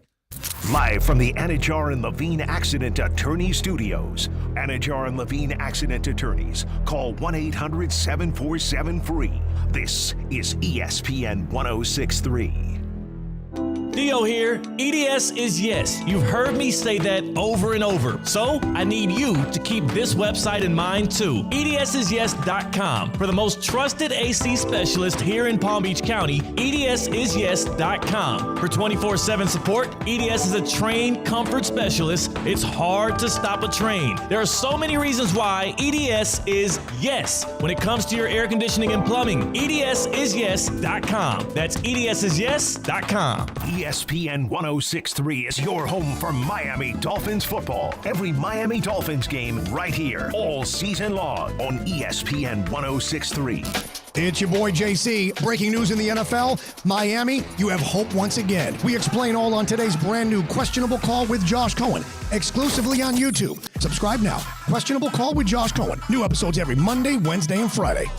PNC Bank is committed to helping the customers and the communities they serve move forward financially. To do this, they're implementing their Community Benefits Plan that focuses on affordable home lending, small business loans, and employee volunteerism, and creating other opportuns to give back on a local level. They're proud to be a part of the South Florida community. See how PNC Bank can make a difference for you at pnc.com/our commitments. PNC Bank, National Association, member FDIC. Calling all sports fans, grab your MVP card and head to Duffy's where you can catch all of the action. Not an MVP? Sign up for free and start earning rewards today. Duffy's is voted the best sports grill year after year with their award-winning burgers and wings. Don't forget about Duffy's famous 2-for-1 drinks all day, every day. And with over 80 TVs in every location, you'll never miss a minute of the game. Visit Duffy'sMVP.com to learn more. Duffy's, our game is always on. What's the Anajar Levine difference? When you're injured in a car crash, we focus on your case so you can focus on the one thing that matters most, getting better. I'm Glenn Levine with Anajar Levine. We'll fight to get you the maximum compensation you deserve. Call our legal team right now for a free consultation, 1-800-747-FREE. We'll help you take back control of your life. Call 1-800-747-FREE. That's 1-800-747-3733. In office, West Palm Beach. Good Greek moving and storage. Your superhero movers. Hey everyone, it's Cade Shumslin. Every week, Land Rover Palm Beach supports local student athletes as they grow on the field, in the classroom, and in the community by naming a Player of the Week. This year, $35,000 will be rewarded to student athletes and their schools. Tune in to ESPN West Palm High School Game Day every Friday night as I unveil this week's featured athlete. If you have a great performance that I need to know about, DM us at ESPN West Palm, Land Rover Palm Beach, above and beyond. Prize Picks is the best place to get real money sports action. With over 10 million members and billions of dollars in awarded winnings, Prize Picks has made daily fantasy sports accessible to all. You just pick more or less on at least 2 players for a shot to win up to 100 times your cash. Prize Picks is the only real money daily fantasy platform with an injury insurance policy, so your lineups stay in play even if one of your players gets injured. If your player leaves in the first half and doesn't return, Prize Picks keeps your lineup live. Sign up today and get $50 instantly when you play $5. You don't even need to win to receive the $50 bonus. It's guaranteed. Prize Picks is the best way to win real money this football season. Which players are going off? Which ones aren't? Make your picks in less than 60 seconds and turn your sports opinions into real money all season long on Prize Picks. Download the app today and use code DOD to get $50 instantly after you play your first $5 lineup.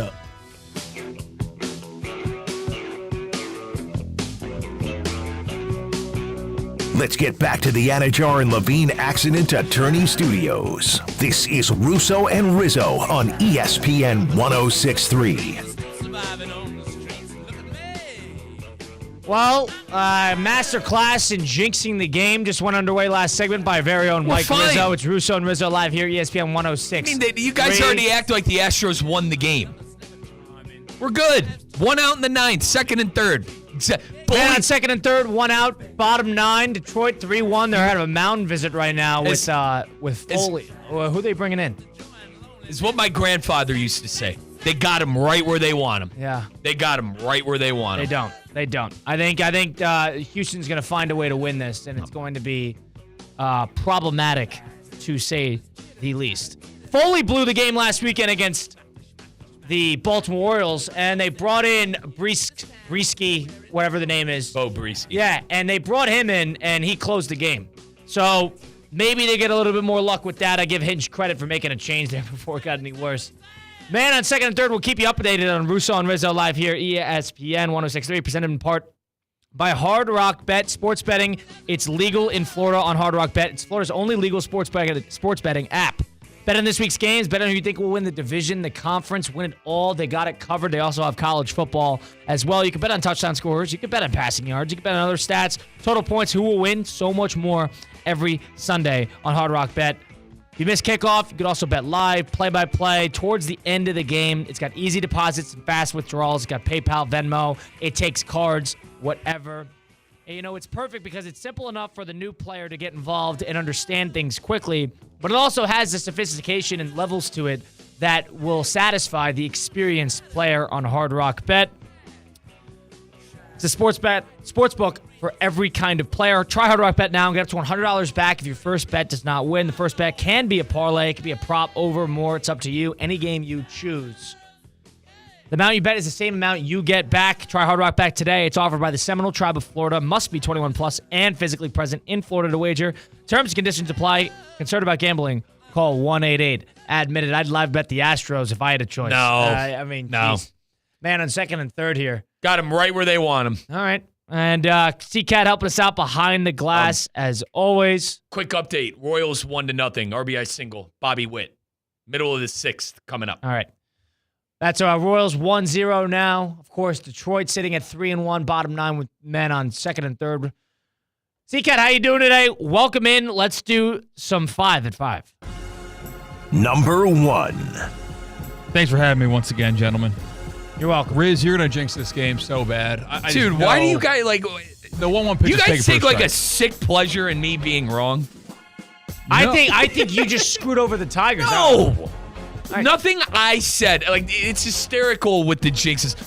I could have said nothing, and the same result would have happened. I don't think jinxes exist. I disagree with that wholeheartedly. I do not think jinx exists. Oh, there we go. All right, there's an out. Riley Green, didn't send him. big arm, didn't even send him. 2 outs. Take that, C-Cat. Number 1. Pretty good game Number 1. Seahawks, Lions. The only actual football game that was on last night. The other was some weird sport that they had the same rules as football, but I didn't recognize it. But Seahawks Lions was a good one. Which team goes further this year, Lions or Seahawks? I think Seahawks showed me something yesterday. Yeah, you're high on them. I'm not necessarily very high on I don't Seattle understand. They have a lot of talent, especially offensively. I'm in on the head coach, youngest head coach in the league. He's definitely lacks experience, but they play hard for him. And, they tried to weather a perfect storm out of Detroit yesterday, and they just couldn't keep up. That's the truth of it.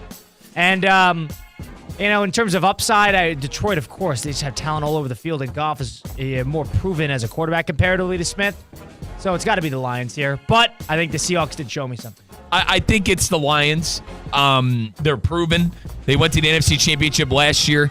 If Dan Campbell wasn't trying to act like a WWE personality, they're probably in the Super Bowl.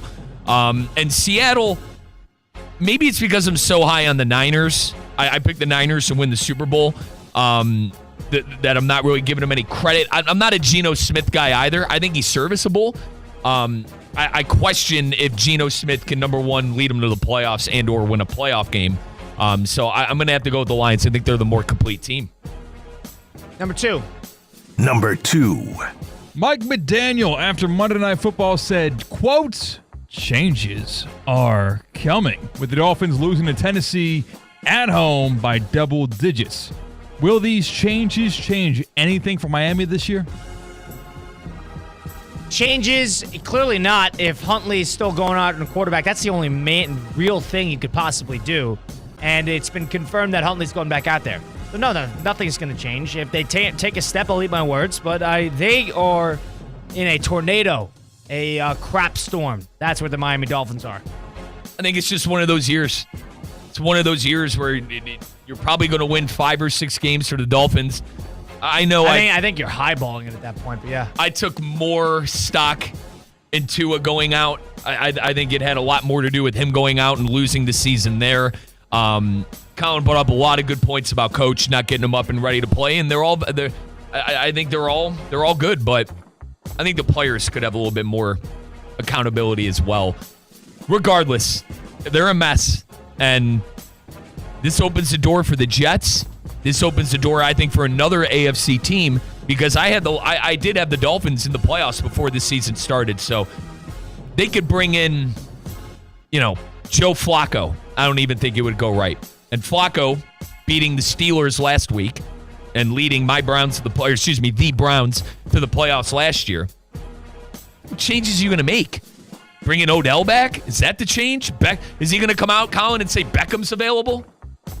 Tickets were $30, like the cheapest seats to get into Hard Rock, and that's about right with how bad that football game was. With how great Friday night was for the U in their hilarious win over Virginia Tech. Hilarious, by the way. You got a much better bang for your buck for the Miami game on Friday than you did on Monday night. $30. Yeah, I would need to be paid to sit in that stadium last night. That is how bad that game was. Number 3. Did you go for $1,000? They paid me $1,000? Yeah, I'd go to the game. Okay. What's the amount of money that someone would pay you to go to that game? I wouldn't go for 100. I'd go for 150. Yeah, I'm with you. I wouldn't go for 100. I wouldn't go for 100. I'd go for 150. $100? No, I'm not going to that. So someone has a crisp $100 bill and they're waving it in front of Colin. Forget it. Up it. I'm not going. How much would you go for? 300. That's my running rate. 150 is not worth sitting through that, I think. All expenses paid, I'd go for free. They don't get you anything. You don't get like free meals out of it. It's not like an all-inclusive resort.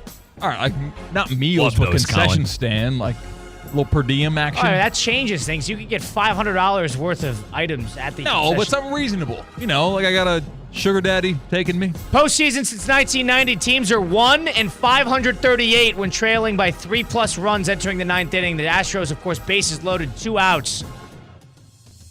Nice job. It would be 2-538 after Mike Rizzo decides to they got Jason Hayward up, the guy who had the amazing speech for the Chicago Cubs during rain delay. This ball's going to hit the train. He's going to smoke this one over the big wall. They got him right where they want him. 3-1 Houston, bottom 9 here. And Jason Hayward is up. Yeah. Bo Brisky on the mound, 12 pitches in. They took out Jason Foley after putting 2 men on and giving up a run. 3-2 pitch, and he walked. The last at-bat went down to a full count, and he walked him. So this looks like this kid can't throw I got to a be strike. careful. I know they're the rights agreements. I don't want to give play-by-play.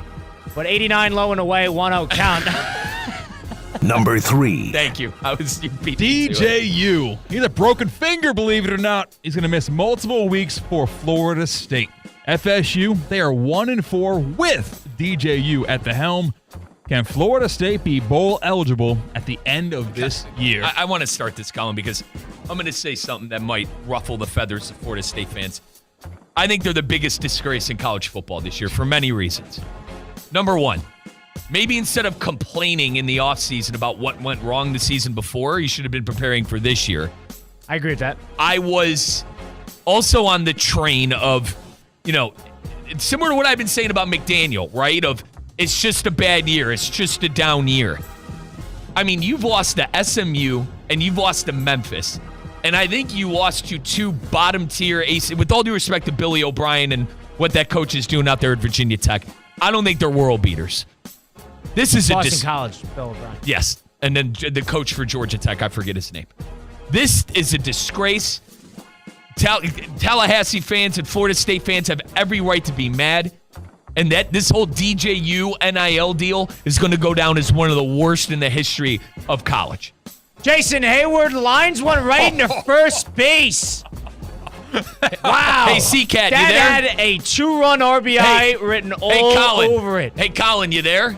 Right into first. Exit velo like Tigers 114. Escape. It was Torgelson who made the play there. What have I been saying? Got him right where they want him. Number 4. Tigers escape 3-1.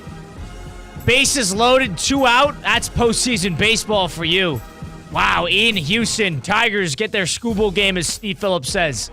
Now they're in the mix. A.J. Hinch, revenge on the Astros, of course. He's the scapegoat for that cheating scandal. Theme. What's I told the theme? you.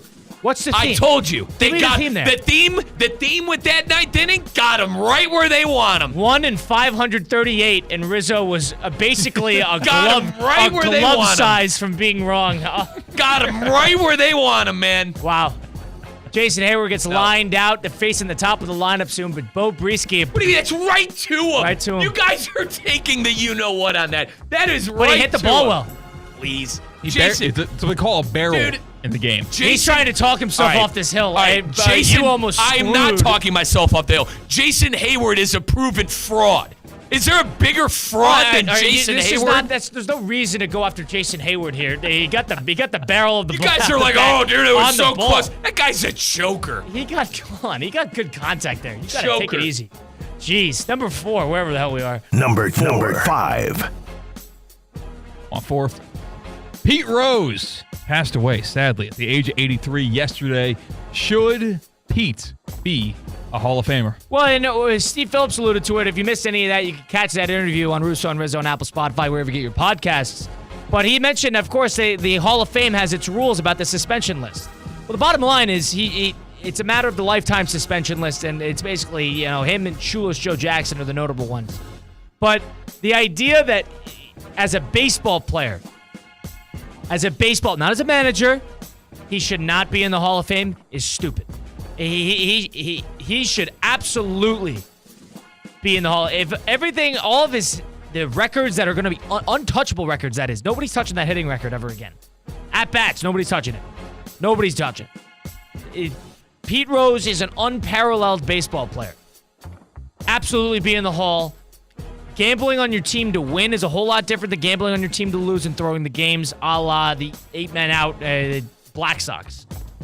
So I think that this is a situation. I don't think they should. Now it's in bad taste if you do it.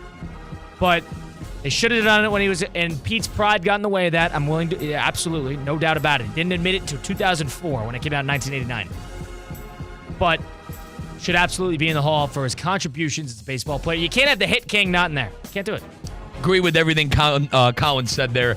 I'll add this too. I think as time goes by, and that's how I worded the question for Steve, Colin.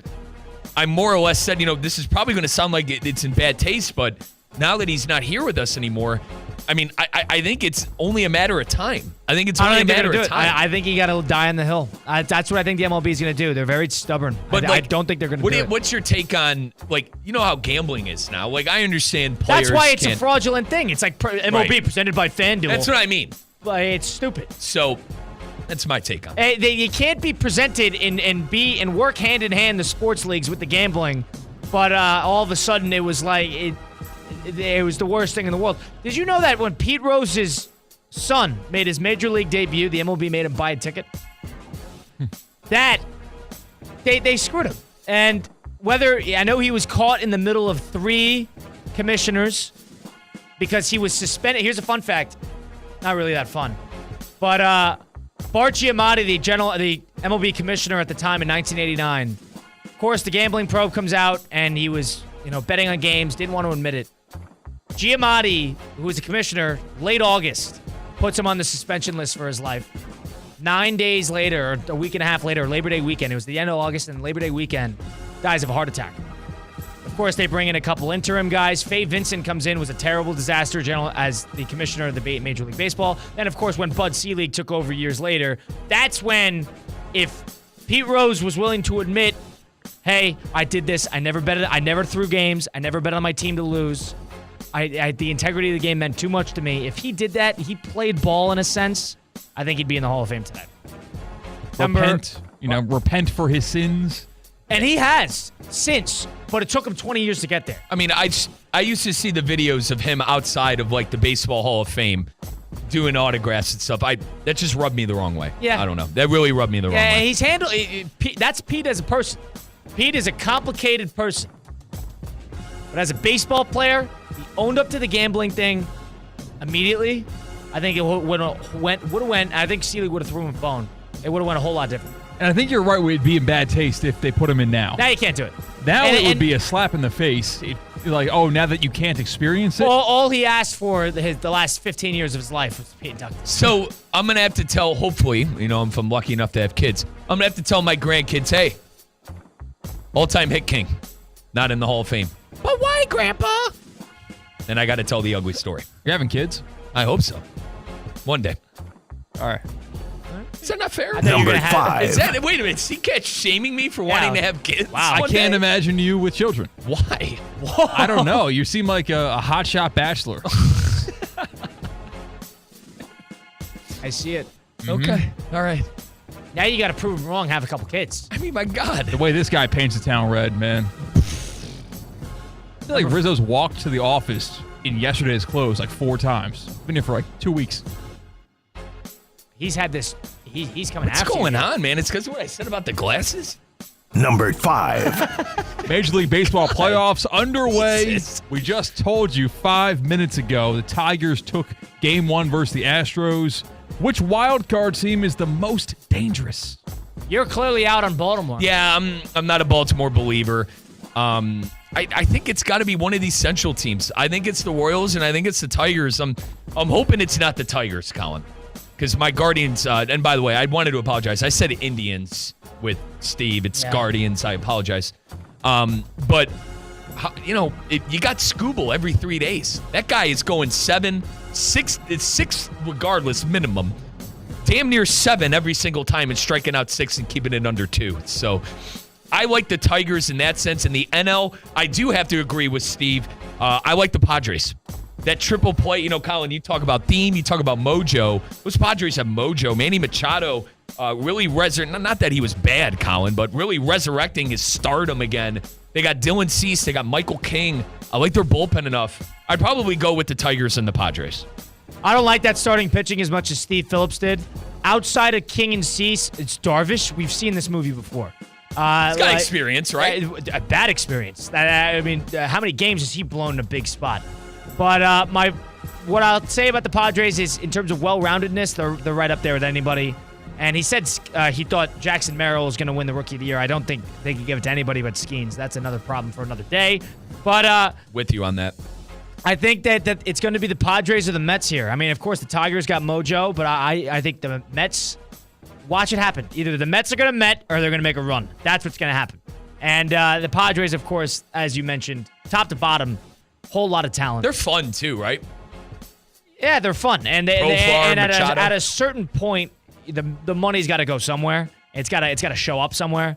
And I think it might, but we'll see. I'm not necessarily, buying into the proof with the Padres at the moment. That was our 5 at 5, a little late. Nonetheless, that was Christian Cat helping us out. Appreciate that. Mike Rizzo, Colin Russo. We close out the program next. Give our final thoughts. Big Ten SEC coming together to make plans for 4 automatic bids apiece on a scheduling agreement for the college football playoff. We get into that. We close out the program. It's Russo and Rizzo live here, ESPN 106.3. Live from the Anajar and Levine Accident Attorney Studios. Anajar and Levine Accident Attorneys. Call 1-800-747-FREE. This is ESPN 106.3. Experience the ultimate blend of luxury shopping, dining, and entertainment at the Gardens Mall. Just 1 mile east off I-95 on PJ Boulevard, this premier destination offers a mix of high-end brands, trendy retailers, and delicious dining. The mall's award-winning architecture, fine art, and lush landscaping create a stunning backdrop for interactive experiences and events. Whether you're shopping for the latest trends or enjoying the vibrant atmosphere, the Gardens Mall is Palm Beach County's top shopping and lifestyle destination. Hi, I'm Scott Smith with Smith Ball Baez and Prather, Florida Injury Lawyers. As you have likely seen and heard, law firm advertising is at an all-time high. Attorney ads seem to be part of every radio and TV commercial segment. Some firms are even using paid actors and actresses to speak for them. At Smith Ball Baez and Prather, we know that the decision to hire a law firm should never be based on advertisements alone. It is our past results and many positive 5-star reviews that we encourage you to read at smithball.com to learn more about our law firm. We have board-certified lawyers. We have lawyers listed in the best lawyers in America and in super lawyers. But most importantly, we have experienced lawyers located right here in Palm Beach County and the Treasure Coast that are ready to be your advocate and your voice. and fully prepared to start fighting for your legal rights today. Our purpose, legal power. Our mission, huge results. If you've been injured, the lawyers at Smith, Ball, Baez, and Prather will help. Call us at 500-HELP, 500-HELP. With Smith, Ball, Baez, and Prather, help is just a local phone call away. Offices Palm Beach Gardens, Boca Raton, and Port St. Lucie.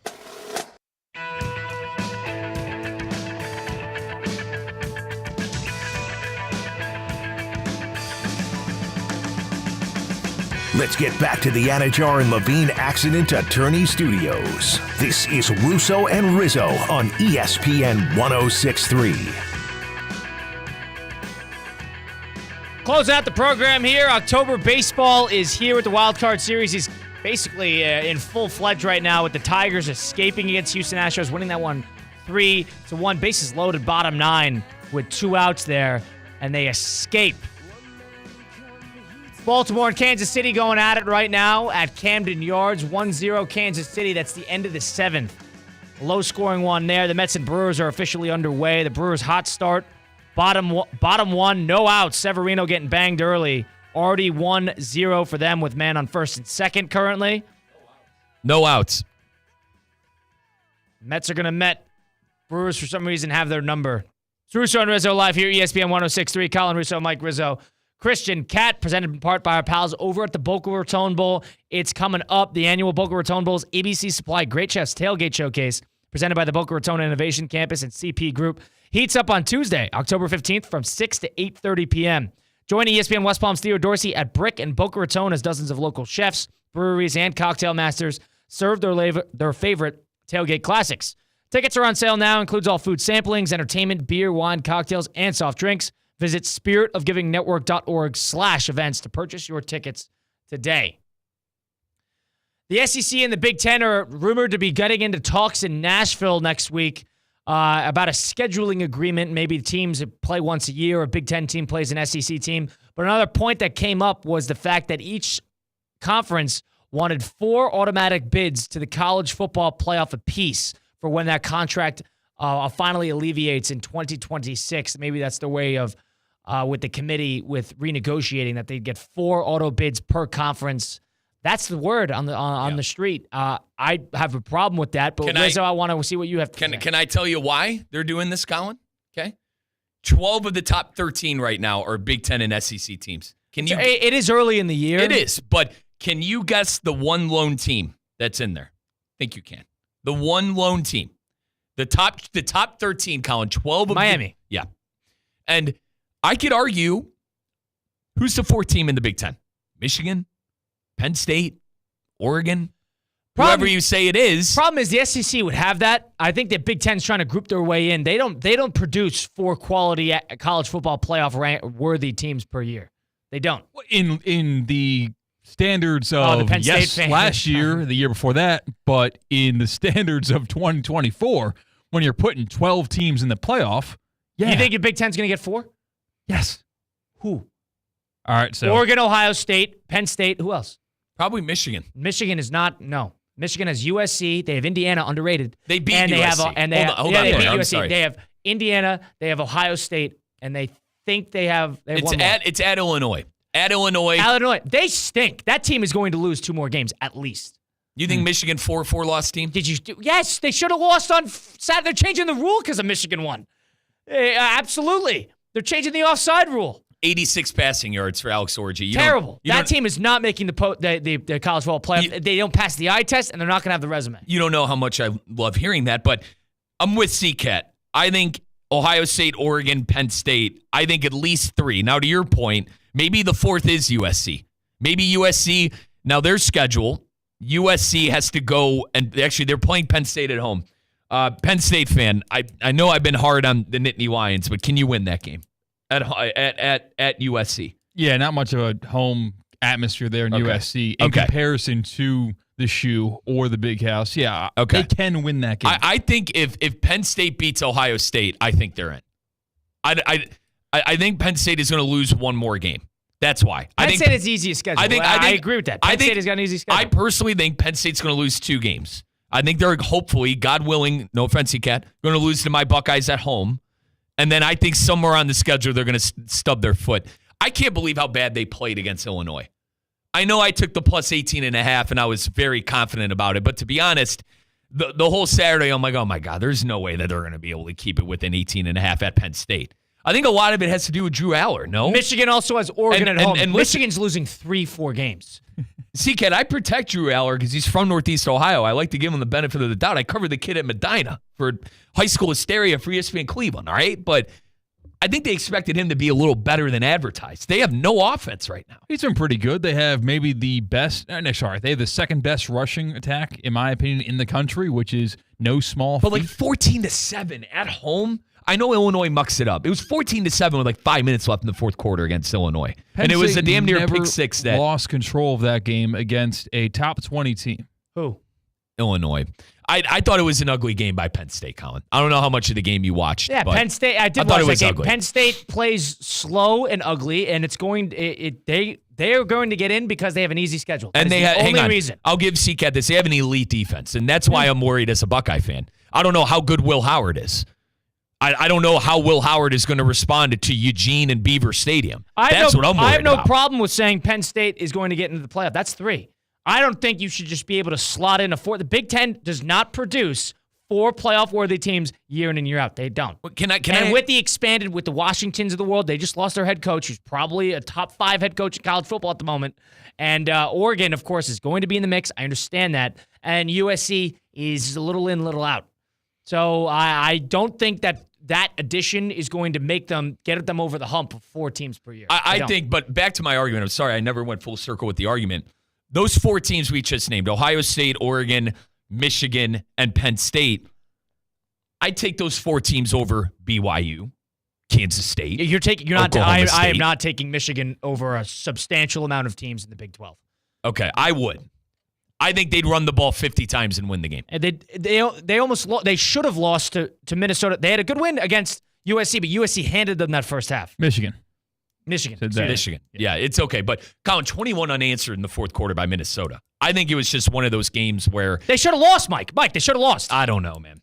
They should have lost. They got the onside kick. They called it bogus, the offside. They changed the rule. They changed the rule on Tuesday. They changed the rule. I think I'd still take them over the Big 12. And Bama's going to get in. Texas is going to get in. Tennessee is going to get in. Georgia's going to get in. That's 4 right there in the SEC without even thinking about it. Now, the 5th team in the SEC, whether it be Mizzou, whether it be Ole Miss, whether it be LSU, those teams, Oklahoma if you want to include them, those teams are going to get the benefit of the doubt over that 4th. That 5th SEC team is going to get benefit of the doubt over that 4th Big Ten team. I think it's going to be 4 SEC. And I think one of those teams you met, Colin, can you name those 4 again? I'm sorry. Bama, Texas, Georgia, and Tennessee. I think Georgia's going to be able to win a road game. You guys have put too much stock into the Big Ten. The Big Ten hasn't done anything. You're talking to a Buckeye and a Nittany Lion fan. And I'm a Wisconsin. Of course, too much stock in the Big Ten. Big Ten doesn't do anything. They had Michigan that one year, and Ohio State has been perennial chokers when it matters. Because we lose to Michigan. And don't forget, we gave Georgia the best team ever, a lot of people were saying. We had them dead by rights with C.J. Stroud. So, I don't know. I get what you're saying, though, man. The Buckeyes have to put up or shut up. That's why I'm worried about Eugene. That's why I'm worried about Penn State. That was Mike Rizzo, Christian Cat, Colin Russo. It's been Russo and Rizzo sending you off into Wednesday. Enjoy the rest of your day. It's your boy JC. Breaking news in the NFL. Miami, you have hope once again. We explain all on today's brand new Questionable Call with Josh Cohen, exclusively on YouTube. Subscribe now. Questionable Call with Josh Cohen. New episodes every Monday, Wednesday, and Friday. It's a Twin Peaks Tuesday. Twin Peaks, the ultimate sports lodge for eats, drinks, and scenic views. This is ESPN 106.3. Attention! If you owe money to the IRS, this is an urgent message. The IRS is cracking down by sending out heart-stopping letters, aggressively garnishing paychecks, seizing bank accounts, and putting liens on homes and businesses. They call it enforced compliance, and you better watch out because penalties and interest on unpaid taxes compound daily, making it seem impossible to ever get out of debt. Don't let the tax debt destroy your life. You need to call Optima Tax Relief, the #1 tax resolution firm. They're experts in in the Fresh Start Initiative, one of the biggest breaks that the IRS has ever offered. If you qualify, you could save thousands. Optima's resolved over $1 billion of tax debt for their clients. A-plus rated with the Better Business Bureau, they'll fight to get you the best deal possible. Call Optima now for a free consultation. Call 800-936-9033. 800-936-9033. 800-936-9033. Optima Tax Relief. Some restrictions apply. For complete details, please visit OptimaTaxRelief.com. Banyan Printing, your trusted printing, mailing, and signage partner in the Palm Beaches for over 45 years. Banyan Printing's new metallic ink press adds that extra shine so that your product comes out in glossy gold, sparkling silver, or any other color you want to shine. Banyan Printing is the official printer of Kaiser Athletics and would love to be your official printing partner as well. Order products and learn more about what Banyan Printing can do for your business at banyanonline.com or call 561-586-6220.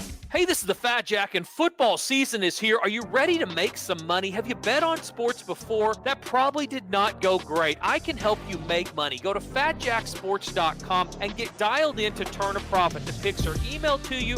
They're on your personal portal on the website, and you can pay less than $50 a week for longer packages to make money betting this football season. Fatjacksports.com, the only place you need to go. 100% transparent, and will turn you profit this season at fatjacksports.com.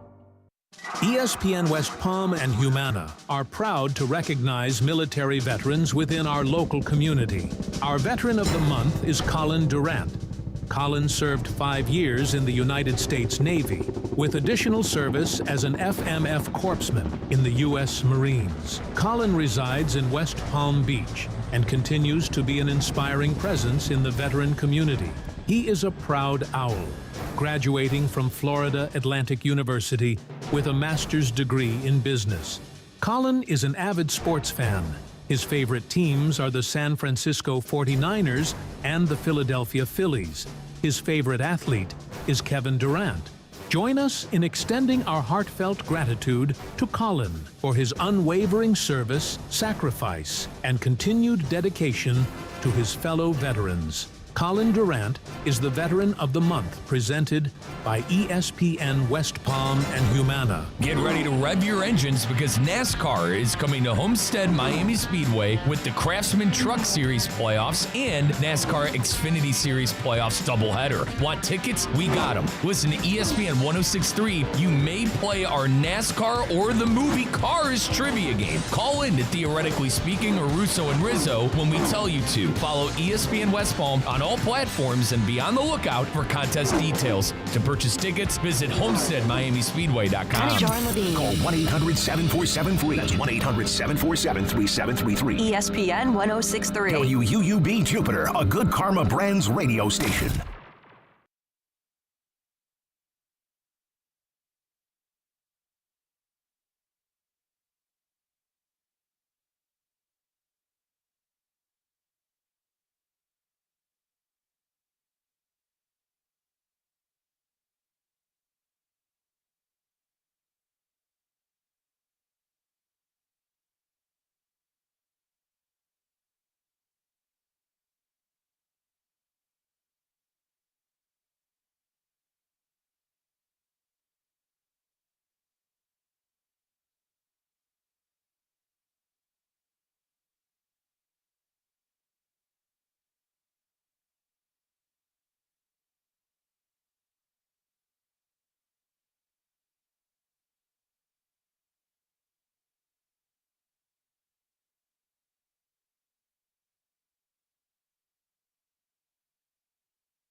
Time now for a PNC pause. PNC Bank is committed to making a difference in the lives of the customers they serve in the South Florida community. See how at PNC.com. You're listening to ESPN 1063. I'm Ellie Anajar of Anajar & Levine. Injured in a car crash? Never rush to settle with insurance companies, and never settle for just any attorney. Demand Anajar & Levine. Our experienced legal team will fight to win you the maximum compensation you deserve. Call me, Ellie Anajar, for a free consultation and take back control of your life. Call 1-800-747-FREE. That's 1-800-747-3733. In office, West Palm Beach.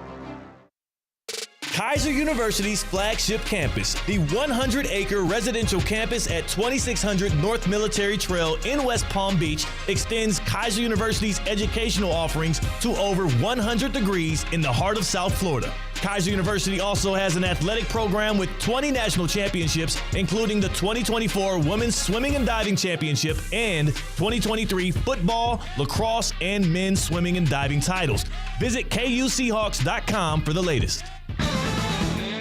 It's a Twin Peaks Tuesday. Twin Peaks, the ultimate sports lodge for eats, drinks, and scenic views. This is ESPN 1063.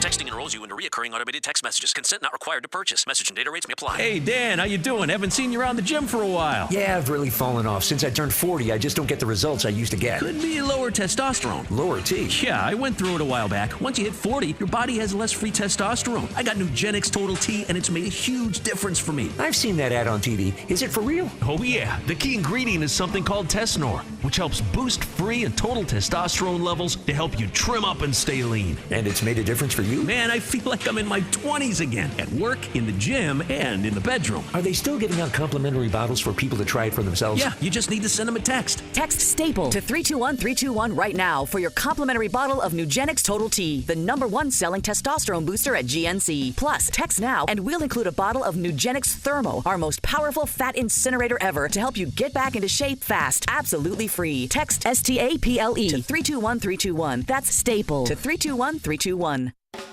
Is your credit on life support? Greenway Kia of West Palm Beach will be hosting a credit clinic at the dealership today and tomorrow.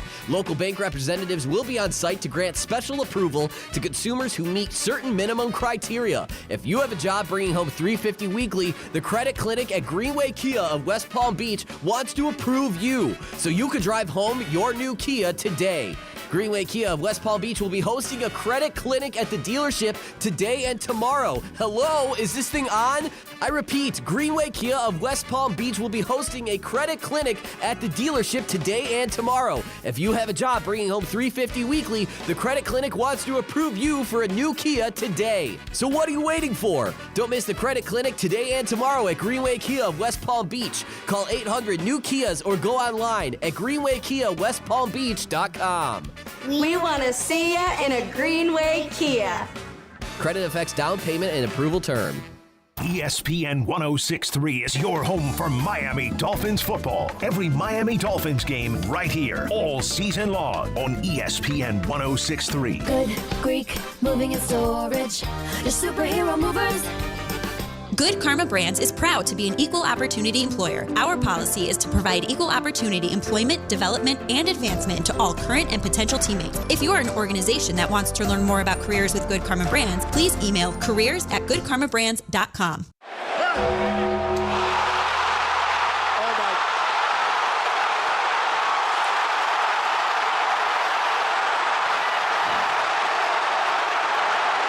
This is ESPN 1063.